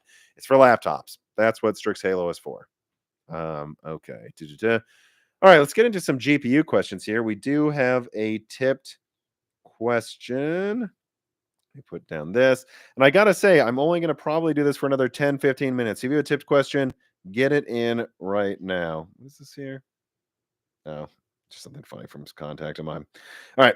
Anyways, let me change the color. RTX 5090. Performance. Did a Micron leak about the 5090 50% raster uplift too? Did I miss something here while I was talking? Micron, let's see. Micron 5090. Oh, wait, wasn't that just from some boilerplate slides? This is from 2 days ago. Where is it? Oh. Yeah, I mean, this is misleading, I think, how you've quoted this. Let me find this. Yeah, they're just talking about what you can get from the VRAM and stuff. So I wouldn't take that as an exact peg on overall raster. They're just talking about the they're just talking about the bandwidth boost you get. And then what gigabit per second did they announce? 32 eventually. Right. So like, I mean, we can do the math on what it's going to be. I mean, isn't it like, isn't the full die like almost 25,000 CUDA cores for GB202 allegedly? And let's say they cut that down to like 2,200, 22,000 divided by 16,000. This is very, very rough napkin math, people. But 4, and then let's do plus 448. Assuming that, who knows for sure, by 384. And then let's multiply that by 28 divided by 21. Yeah. I mean, and then divide by 2. Yeah, it seems like it'll probably be 50% strong, 50% stronger. Yeah. I think that depending on how they cut it down, the range, I stand by it, what I've said, right? And then if I adjust for if they went full hog on this thing, so what would what would we call this? What would the 5090 Ti be? And then let me change that. 512. Assume it will get 32 gigabit per second. And then even do this to give us an extra mulligan. Then divide that by 2. Yeah, so that's a lot stronger. Yeah, so that's what it all comes down to. Is I think GB202, is going to be 40 to 80% stronger than the 4090. But keep in mind what I'm saying when I say 40 to 80%. If they cut it down crazy heavily, use slower GDR7 and rush it out, give it a 448-bit bus, I think, that's where you start looking at 40, although I think it will probably be closer to 50% stronger. So between 40 and 60% for what they will call the 5090. Now, the 5090 Ti, if it got the full 512-bit bus, the fastest GDR7, that's not even out this year, but comes out late next year, all of that, I could see 80%, 85% more performance over the 4090. Remember, the 4090 is cut down like 12% too. So were it to be a 4090 Ti, we'd be looking at more of like a 60, 70% boost. But yeah, I mean, I think, yeah, somewhere in there, 40 to 60% for the first one they launch. And if they pushed it though, or saved it for the 5090 Ti, I could see 80% again. I really could. That's what the specs would suggest to me. But remember, it's napkin math. All right, let me get to some more GPU questions here. Performance estimate. Okay. Dylan M writes in again. It says, "Hi Tom. In light of the AI craze, could you see AMD and Nvidia market their next gen dedicated GPUs as AI cards? I suspect they'll advertise tops at a minimum, maybe Copilot support, or could we see something silly like an AMD AI 1900 XTX?" I was joking about that in the Moore's Law's Dead Discord, actually, which remember you get access to if you support us on Patreon, where I was like, you know, I was like, I really wouldn't surprise me. Like, does anyone remember even why they called it RDNA? It's because DNA was all of the buzzwords. Just what was that at this point then? And just 5 years ago, no one would shut the hell up about DNA. DNA, everything's DNA. This DNA, all this is the new buzzword. And so AMD called it RDNA. And I have been joking recently, like, will they call it RAIX, RXAI, the RXAI 8800 XT? I don't know. I wouldn't rule it out. I don't know if they would do it with RDNA 4, but it would not, and RDNA 4 is going to be the 8000 series, right? AMD changes their naming schemes every fucking 2 minutes. So it would not, I know this was a joke question, Dylan, but it would not surprise me if RDNA 5 at a minimum, they call it the RXAI 1900X. No, it wouldn't actually surprise me if they called it the RXAI 1900 XTX. Plus, look at all those X's, even more X's, which is great as well, right? So I don't know, Dylan. I'm actually not doubting they would do that. AMD does change naming schemes way too often. They did it with Strix. Bfish writes in and says, "Hi Tom, I have to join Dan on the I don't see the value of an AI accelerator in consumer devices and think it's just signaling for Wall Street camp." I think Dan entirely thinks that on Broken Silicon. I think he half thinks that's what it is so far. But anyway, he says, "It strikes me a lot of like people who overbuy hardware in terms of future proofing. I'm unlikely to get a ton of value out of it in 2025 or 26. By the time 27 or 8 runs around, won't OEMs want to sell us hardware anyways? By that you would need things to do. You would need the new stuff anyways. Future proofing isn't a thing." Yeah, and I mean, I think that's going to generally turn up with Meteor Lake, but I think there will be some basic AI tasks in Windows 11 and 12 that if you have Meteor Lake or Hawkpoint next year, it will be using them for something. Hopefully something more useful than the goofy pretend my eyes are looking at the camera thing. I don't know if you guys have seen this. My Hawkpoint laptop does do this, and it is using the AI engine apparently. And yeah, I can turn on something and basically all camera apps that makes it so my eyes are always looking at the camera, even if like it's a little creepy at some angles and almost looks cartoonish. I think there will be more useful stuff than that. I also wouldn't be surprised, especially because I hear Arrow Lake's going to have 13 tops.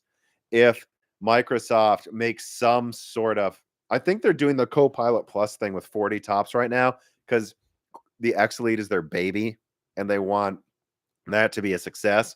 But it wouldn't surprise me if at the end of this year, when Arrow Lake laptops preparing to launch, if uh if Microsoft says, well, there's also now just Copilot, and Copilot will sometimes use your local NPU as long as it has 10 tops. And they'll say Copilot local, you know, 10 tops, Copilot Plus 40 tops, and then God knows eventually Copilot Ultra 100 tops. Like that's what I think Microsoft's going to do. And yeah, you're not future proofing yourself if you bought Hawkpoint now and you hoped its NPU would run Copilot Plus. Of course it's not.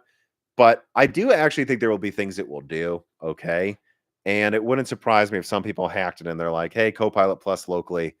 I mean, it's a little sluggish, but you can make it run on Hawkpoint if you want to. Maybe they'll have some pared down version of Copilot that can work with Arrow Lake, and they'll just call it Copilot minimum. Well, they won't. They'll call it just Copilot.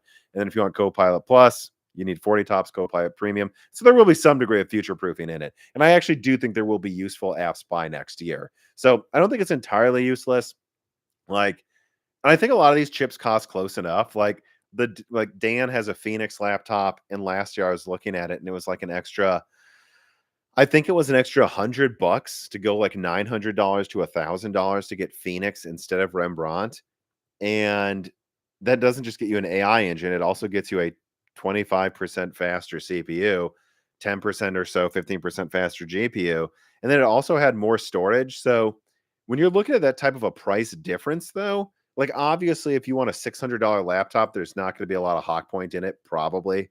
Uh, but if you're in that $1,000 territory and you're like, should I pay 900 and get something that's missing an AI engine, or get this $1,000 device that has it?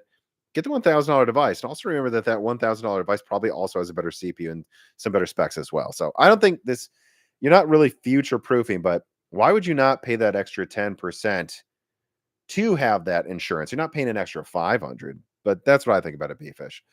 R3D Love writes in and says, have your opinions changed at all about ARC graphics since Intel's keynote? I know you mentioned a few months ago that ARC has gone into hibernation or something of that. Do you still feel that now? Where the fuck was Battlemage, guys? Come on. What are we talking about here? No, I don't feel any different at all. So far, I'm proven right. It's June, and we don't have any firm rumors on anything with a desktop Battlemage. And I continue to believe that there are two reasons they rushed Lunar Lake, which was really meant to launch early next year, but could launch this year. They're rushing it to definitely launch this year because they need a Copilot Plus product that they can sell. Lunar Lake checks that box, and they need to be able to say that Battlemage launched. So you're already seeing the marketing for Lunar Lake, guys. It's actually kind of funny. Intel was like, discrete like graphics chiplet. They're already preparing you to mentally get on board with the idea that they can say that the tile in Battlemage counts as discrete Battlemage. And then they can say to their investors, we did launch Battlemage. So that is what I think. And the reason I definitely think this right now is still, to this day, at Computex, no one's talking about Battlemage and other stuff. No one. And AIBs know nothing. And I already leaked that document showing that the mobile version of Battlemage is canceled. Mobile meaning dedicated mobile, not Lunar Lake. So if AIBs know nothing about Battlemage today, they can't launch it like for another 4, 5, 6 or month, not this year. So no, I don't change anything. It seems like a vaporware department. There is no Battlemage. Where is it? Everyone said it was coming out last year. I said they were wrong. They were wrong. Then they said it's coming out the first half of this year. You're fucking wrong again, guys. It's not coming out in June. No. Seeing every press conference that goes by where Intel says nothing about their discrete graphics makes me more confident. So, and I continue to believe that what's going to happen is what I leaked would happen in 2022. What did I say? I said there's going to be some sort of Battlemage launch, but it's going to be half-assed, late, and they shouldn't bother. And I think that's what's going to happen. I don't think OEMs or AIBs want to touch discrete Battlemage with a 10-foot pole. And so we're just going to get the most limited of limited launches of limited edition Battlemage we've ever seen. And that'll be it for ARC. That's honestly what I think. So, can't promise you for sure right now because I frankly don't pay much attention to Intel right now because everything they do seems to be weaker than what they said it was going to be. But it's June and AIBs don't know a thing about Battlemage. What do you think that means? Come on, people. All right, let us move on to, okay, we got another CPU question here from a Bavarian normie pleb, wow, who writes in with a tip. Thank you. He says, AM5 Zen 5 APUs with complete amount of PCIe lanes coming. Phoenix only has 8 plus 4 plus 4 plus 4, and that's less than Zen 2 and 3. I don't think so. I think what we've seen so far in the spec sheets is that Strix may remove more IO. Am I wrong? I mean, guys, it is what it is. AMD is using the worst yields of their APUs to sell them to desktop, and you get 8 PCIe lanes for the graphics card because it's just not a big priority for them. And 8 PCIe lanes is enough as long as you have 4.0, and it does. And so I think no, I don't think that's gonna change anytime soon. I think they're gonna say uh if you buy this APU that has graphics good enough to game in 1080p, that's what you're probably doing it for. And then later you can upgrade to a graphics card that really won't be hamstrung at all. And then after that, you can upgrade to a graphics card and then upgrade the CPU. But I don't think it's ever going to be a priority for them to go, oh, here's an AM5 APU that has all of this IO. No, they're going to say, go buy a 9950X and a 8800 XT, dude. Don't ask us to, you know, well, I guess that's what don't buy an APU and a discrete graphics card. That's not really the point, is what I think they will say. Um, all right, let me scroll down here. I believe we had another tipped question. Did we not? Yeah, we got a few. I cannot sound out your name, but you did give me a 50 quid tip. And I really got to thank you for that. Thank you. You said, Tom, you were right about Zen 5 IPC and your haters were wrong, including Kepler. Keep it up. I can't wait for Zen 6 IPC leaks. Over 10%. I know. That sounds like I'm saying nothing. But remember, I do have that roadmap that says that. And I actually think it's going to get above that as well. If I had to guess, again, I'm not leaking. The only thing I've leaked is Zen 6 IPC is above 10%. But if I had to guess, Zen 6 is going to be, yeah. If I had to guess, Zen 6 is going to be between 13 and 17%. That's a guess, though. That's what I suspect it will be. But with like really big latency gains, and I think you guys got to understand the difference here. Let me put down a timestamp for this, and I'm talking about Zen 6 IPC. Like, IPC is not gaming performance. Like Zen 3, what was it, like a 19% IPC increase? But in gaming, it was like 25% or something, because latency is not IPC. Clock speeds are not IPC. And I think Zen 6 is going to have some big latency boosts that might make the gaming uplift the same or a little better than Zen 5, but the IPC technically lower than Zen 5, although IPC is really just a marketing number at this point. So, but that's what I would expect out of Zen 6. I'll just tell you right now, that's what I think you should expect. I think that's close enough too. Eric Winberg writes in and says, thank you, Tom, and the Moore's Law is Dead team. Is the Zen 5 IO the same as Zen 4 updated? Why do they claim DDR5 will run faster in Zen 5?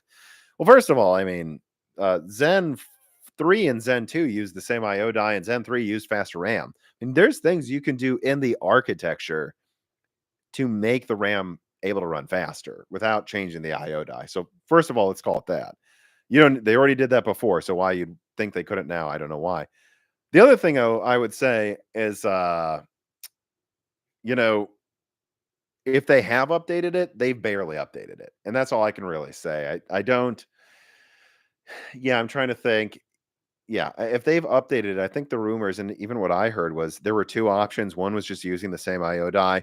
The other option was using just 2 CUs of RDNA 3 and newer output. That's barely an update. So I would say for all intents and purposes, the Zen 5 IO die might as well be the same as Zen 4. Don't think about it. That's what I would say.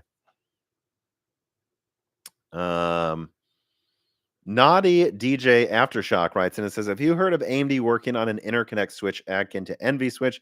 There's talk a year ago about an AMD working on an X switch to compete with it. That's not something I usually ask about with my sources, nor have I don't, I mean, I could like search my emails. Has that been a thing that's popped up? Let's see. No. So I don't have anything to say about that. And I apologize, but you can bet if Nvidia is doing it, AMD's working on it too. They have Xilinx and all these other companies that have experience building different server things, whether it's FPGAs, and they're definitely going. I forgot there was another company too I thought they bought that does that type of stuff. So you can bet they're working on that. Getting a little tired, so it's probably going to be the last 5-10 minutes here. Hey Tom, currently got a 1070 Ti and an i5 9600K. So is that no hyper-threading one? Yeah. So you have 6 cores without hyper-threading. It's bet it's starting to show its age. He says it's a workhorse of a combo for its age, but I want to get a high-end 1440p rig.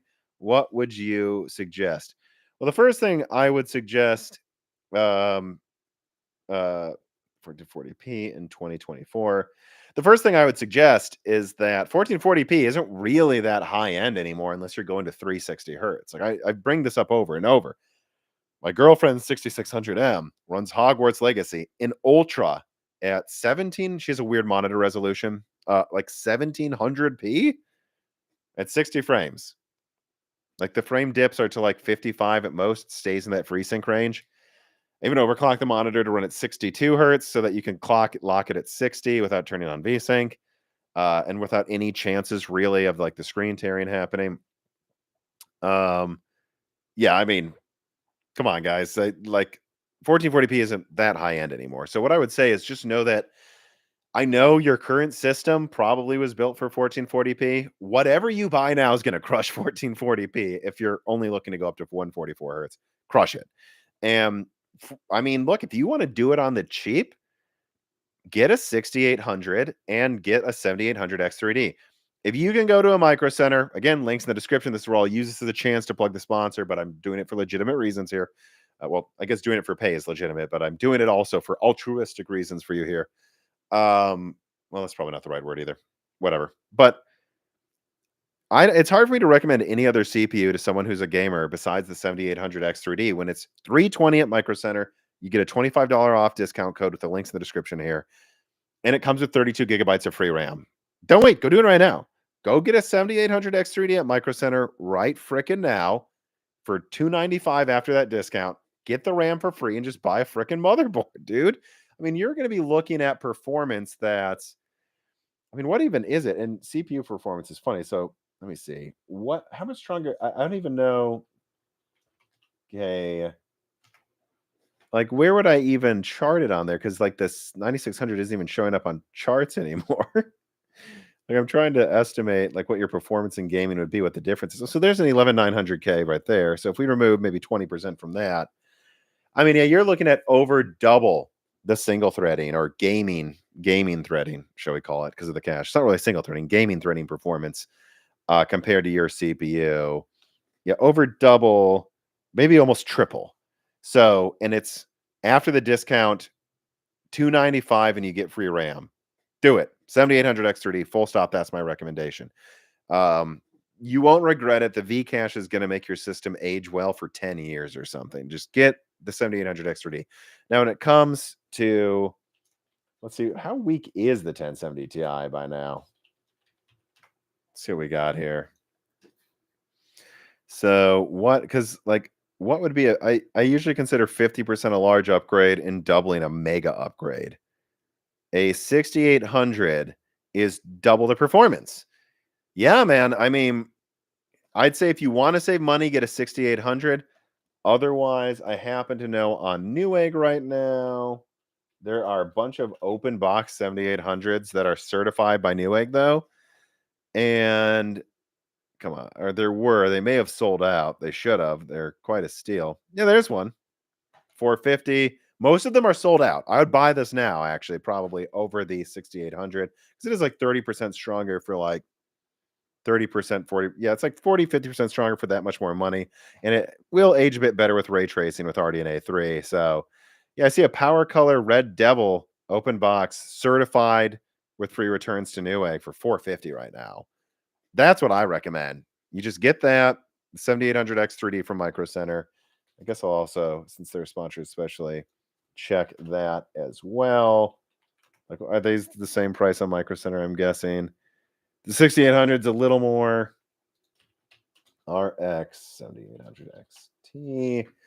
7800 XT, I'm guessing, is 490 for a new one. Yeah. So that's what I would do. I'd look for like an open box 7800 XT and go to Newegg to get that.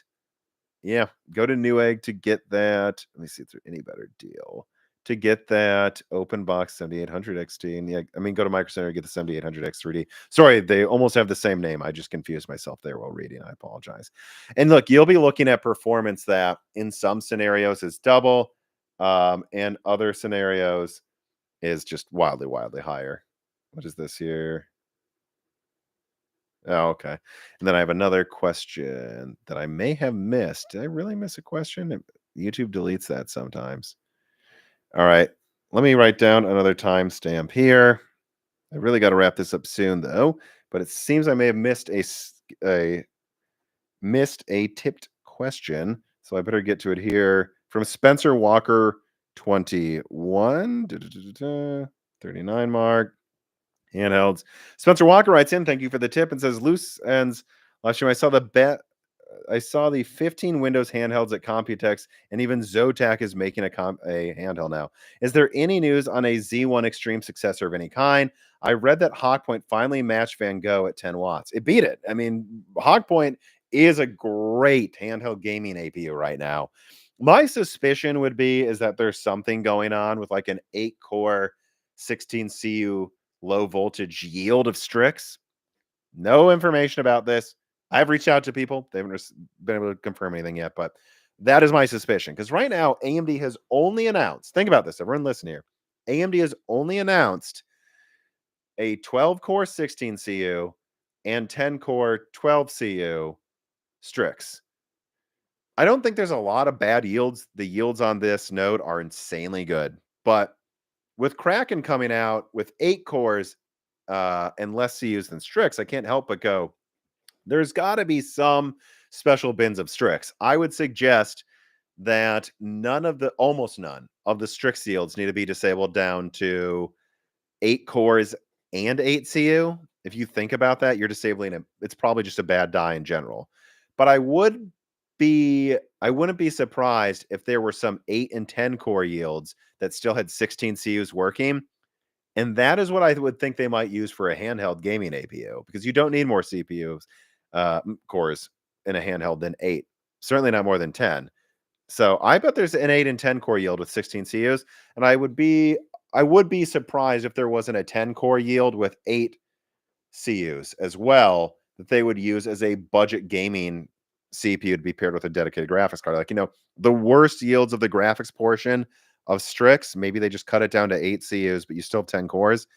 I would suspect that's a thing that they're saving for the gaming market too, for like budget $1,000 gaming laptops. So that's what I think the successor to the Z1 Extreme would be. It would either have to be that or some special version of Kraken, but yeah, that's my answer, Spencer. Kainoa Benson writes in and says, on the subject of the 7800X 3D, would you recommend that over a 7900X for streaming and gaming? Yes. Friends are telling me the Vcache is giving OBS some issues. I don't use OBS, so no comment. If OBS isn't working, don't get that then, I would say. But you're going to have to do your own research on that one. But no, I mean, I think the 7800X 3D, again, especially at Micro Center, links in the description, is so cheap that you kind of be an idiot to not go for that. And let me check what is the 7900X at Micro Center, because it's been cheaper before. So if it was like $200, I guess I'd recommend that. But you also have to ask yourself, is there a use for 12 cores? Like, you ever going to really use 12 cores? There it is, 350. See, it's $30 more, and it still comes with 32 gigabytes of free RAM. So yeah, that's a bargain. You're spending $30 more for 4 more cores, but you don't have Vcache. Honest to God, if you're a gamer, I know you want to brag about having 12 cores. Get the 7800X 3D, because you're not just getting better gaming performance, the best in the world right now. You're also getting lower power consumption, which, even if you don't care about energy costs or the environment, it'll keep your office cooler. It'll put less heat in your case that hurts your graphics card's performance by maybe 0.5%. That is why I would say that. It's $30 less. I know that's not a lot. It's like 5% less, but you also get better efficiency and like 30% better gaming performance in some scenarios. So I'd still just go for the 7800X 3D unless you need 12 cores and can utilize them well for some reason. I just can't help but think that the 7800X 3D is going to age fantastically. Now, again, that's what I'd recommend. I know you say you're a streamer as well, so maybe the 6 cores would help. But at that point, I've always kind of had this opinion. All right, so let's say you also want to use it for streaming, then get a 7950X. That's only another like $100. At Micro Center right now, it's $460 for a 7950X. So hear me out. Either you want the best gaming performance that also comes with that efficiency perk, 7800X 3D for $320, or if you're going to spend extra, can't you afford to spend like an extra $140? If you can, you'll get a 7950X that is better than the 7900X at gaming by like 5% or so, maybe more in the future because of it having 8-core CCDs, which are better for gaming, and you get more multi-threading on top of it. And then you can have your EP, and I have 16 cores. So I tend to think this usually. Either you want 16 cores or you want the best 8-core for gaming. Pick your poison. But that's what I would go for right now. Duh, duh, duh.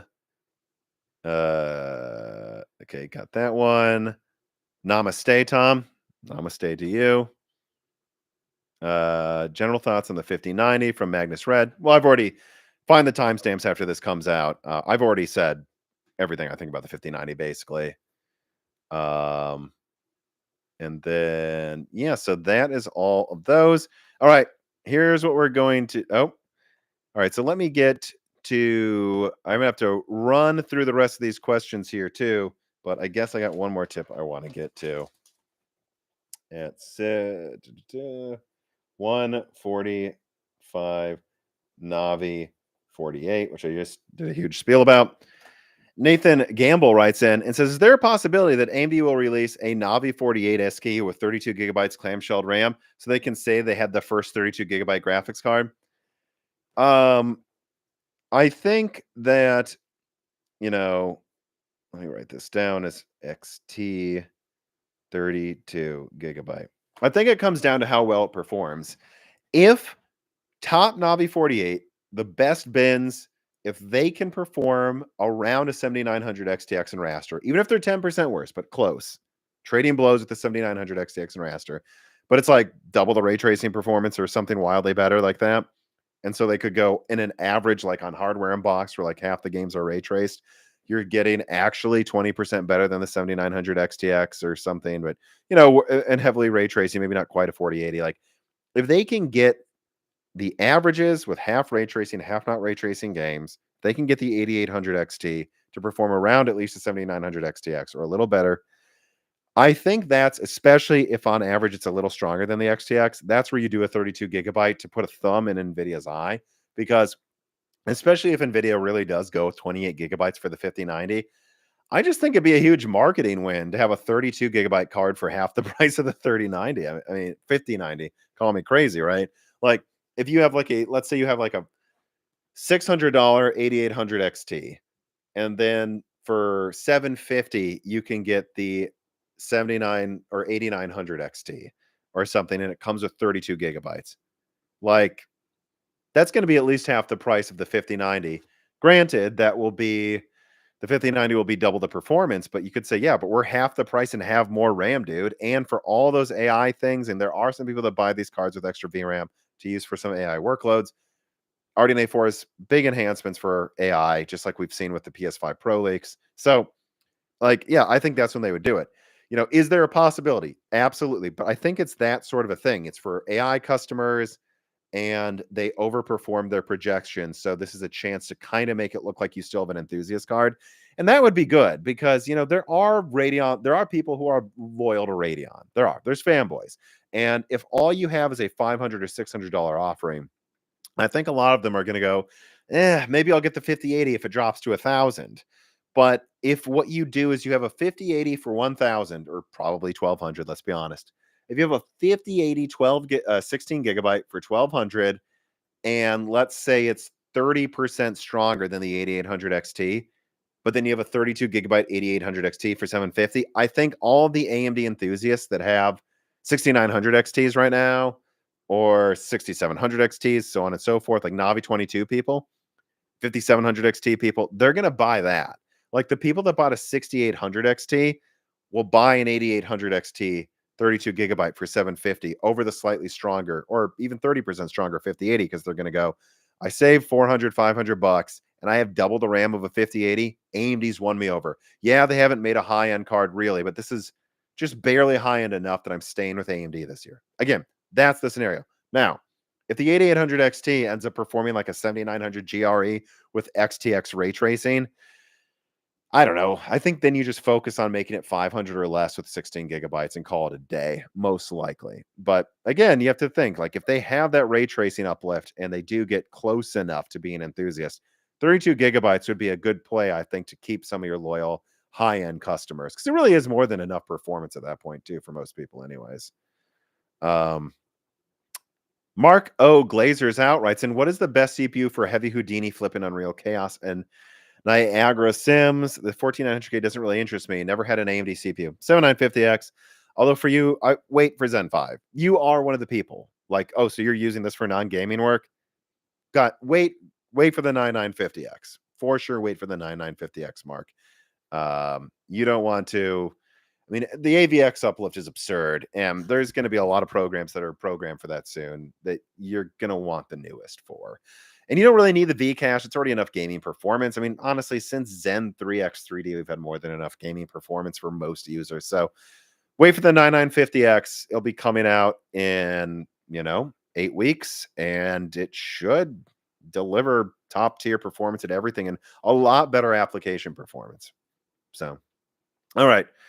Running through the last reader mails, and we're already running over time here. I've actually got another recording that I have to do. So I apologize to you, Malak Warrior, but let me just rip through these quick.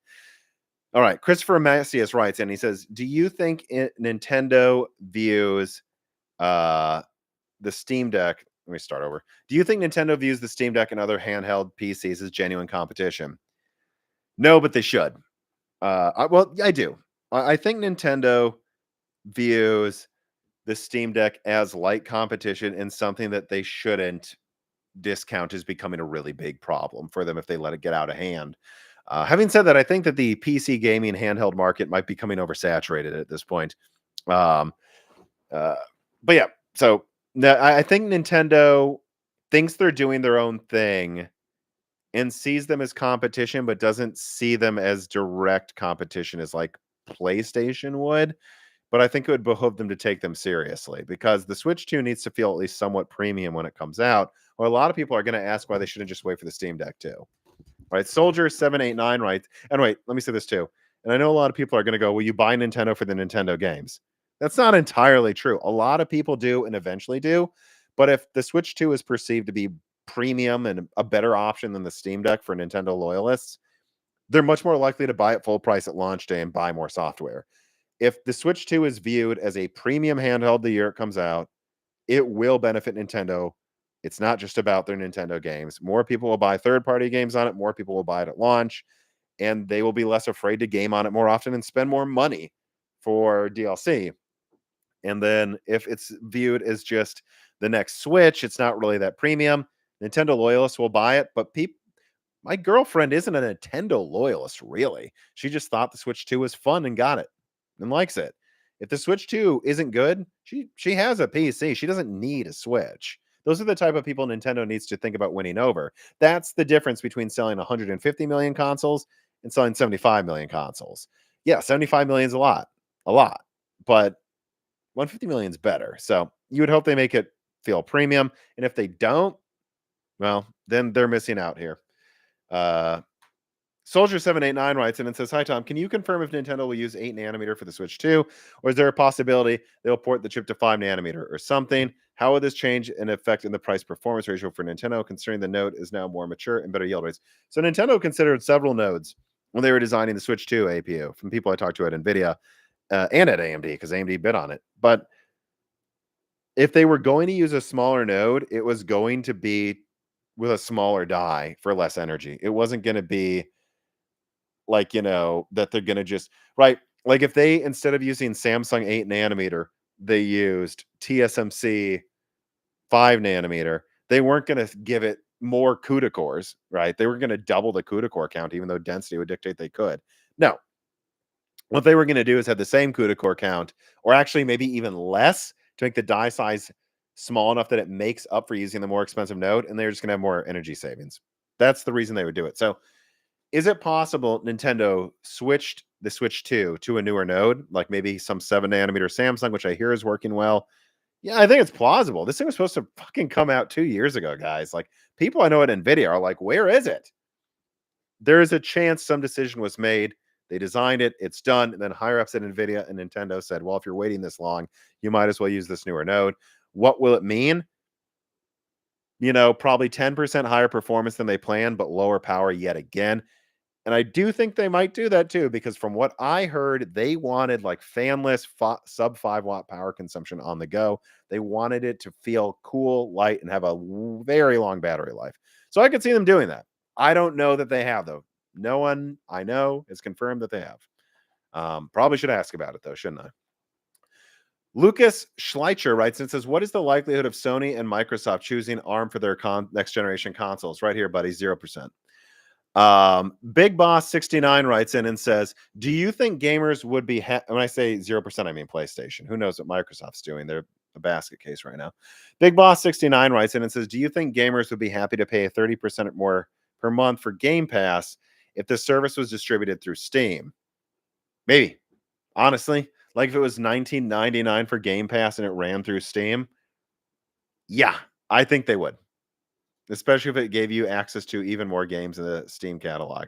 Yeah, I right in the chat. I'm actually curious if Game Pass was on Steam, but it was $20 instead of, and it gave you like more of the games there. Right in. Would you be more likely to get Game Pass? It was just literally through Steam, so you didn't have to use Game Pass. Up here it comes. Let's see what people think. Yep, everyone says yep. Microsoft's just rat poison for brand. Like their brand is not strong right now. If it was on Steam, I think you could even charge more. And I think the biggest mistake that in my and we'll get to this in the die shrink that I'm about to record that Microsoft made is continuing to think they need to compete in console when really they're just letting Valve eat their fucking lunch. But Trogdor writes in and says, why are corporate keynotes so cringe? Why are companies so set on killing anyone playing a drink every time they say AI game?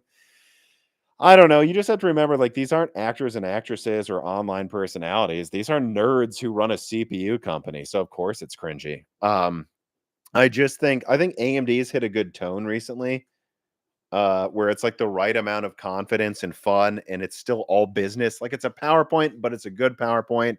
We're not going to have crazy music and Asian drummers come on stage, whatever the hell Intel was doing with their keynote. At the same time, I do think AMD's been a little sloppy at some of their keynotes recently, just kind of awkward. So I don't know what that's about. They didn't used to be awkward. I think they're just overworking themselves, frankly, when it comes to that. But yeah, they're always going to be cringy. I mean, what do you want me to say? Or at least some of them will be.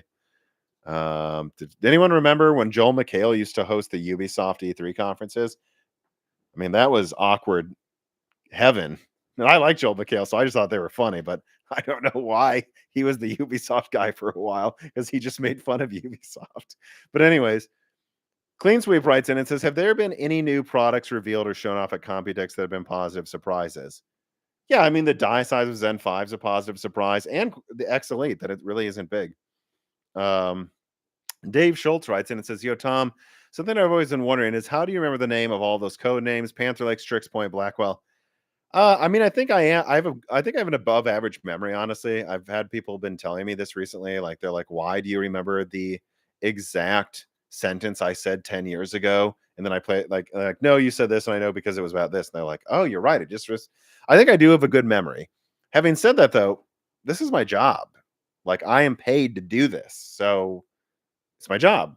That's how I remember these things. This is what my brain is being used for. Remembering, understanding this stuff, and trying to summarize, report on it for you. That's why half of the reason I can do it is because it is my job. Crash Games CR and MC2 writes in, how often do you think partially broken chips are shipped to customers by CPU and GPU makers? I personally have to RMA half the high-tech stuff I buy. You know, that used to be the case. When if I was building a PC, someone in the comments says, who pays you? Patrons, sponsors. I do consulting for hedge funds. They pay me to understand this stuff. I have to understand it or they're not going to pay me.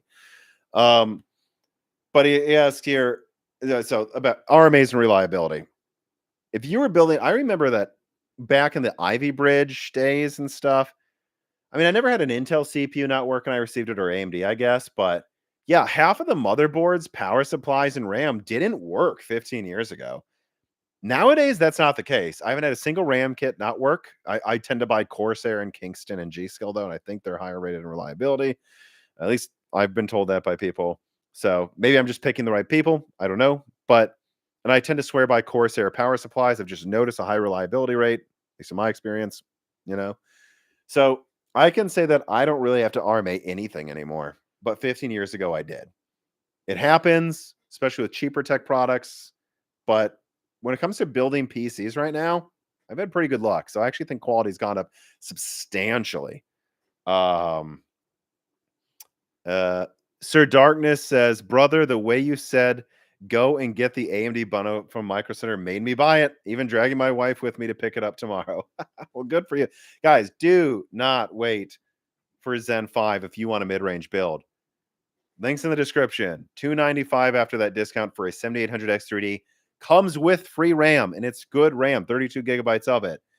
Get an open box 7800 XT and go home. That is really what I think right now. Big Boss 69. Do you think gamers would be happy to pay a 30? All right, I just put the same question twice, so I've already answered that. Alrighty, so that is all the questions, and I actually have one more recording to do tonight as I prepare for a vacation I'm going on over the next week, leaving tomorrow. So, I'll probably be back for a video at the end of next week, but otherwise, the podcast is recorded for next week. The live stream is out. I will record a new die shrink, which you'll get access to if you support us on Patreon. But I've got to get off here and get to the other recording. I'm holding somebody up, and I actually feel bad about that. So, again, thank you for watching. Thank you for listening. Hit the like button. Click the links in the description and check out Micro Center. Please, it helps so much. Check out our other sponsors on the other content as well. And consider joining Moore's Law is Dead on Patreon. Speaking of paying me, and Dan and Gerard, who edits everything, Jean-Philippe, who does renders for like when I leaked, like when I leaked the Titan cooler first. Jean-Philippe does that. I have to pay him. He renders this. He paid for his time. I pay Carbon Cry to help with notes now. I want to increase that pay. Support us on Patreon. Honest to God, what I would like, please join the Moore's Law is Dead YouTube channel. But really what I wish is just we had 4 times the patrons so I didn't have to deal with sponsors or do anything. So please support us on Patreon as well. We're trying to grow that this year. Just $2 gets you access to asking guest questions in the Discord and the die shrinks. $4 gets you early ad-free Broken Silicon, free reader mails for these loose ends, and a few other things and bells and whistles as well. So again, please join the Patreon if you can. Otherwise, if you're here, at a minimum, of course, as always, thank you for watching and have a good weekend, everybody.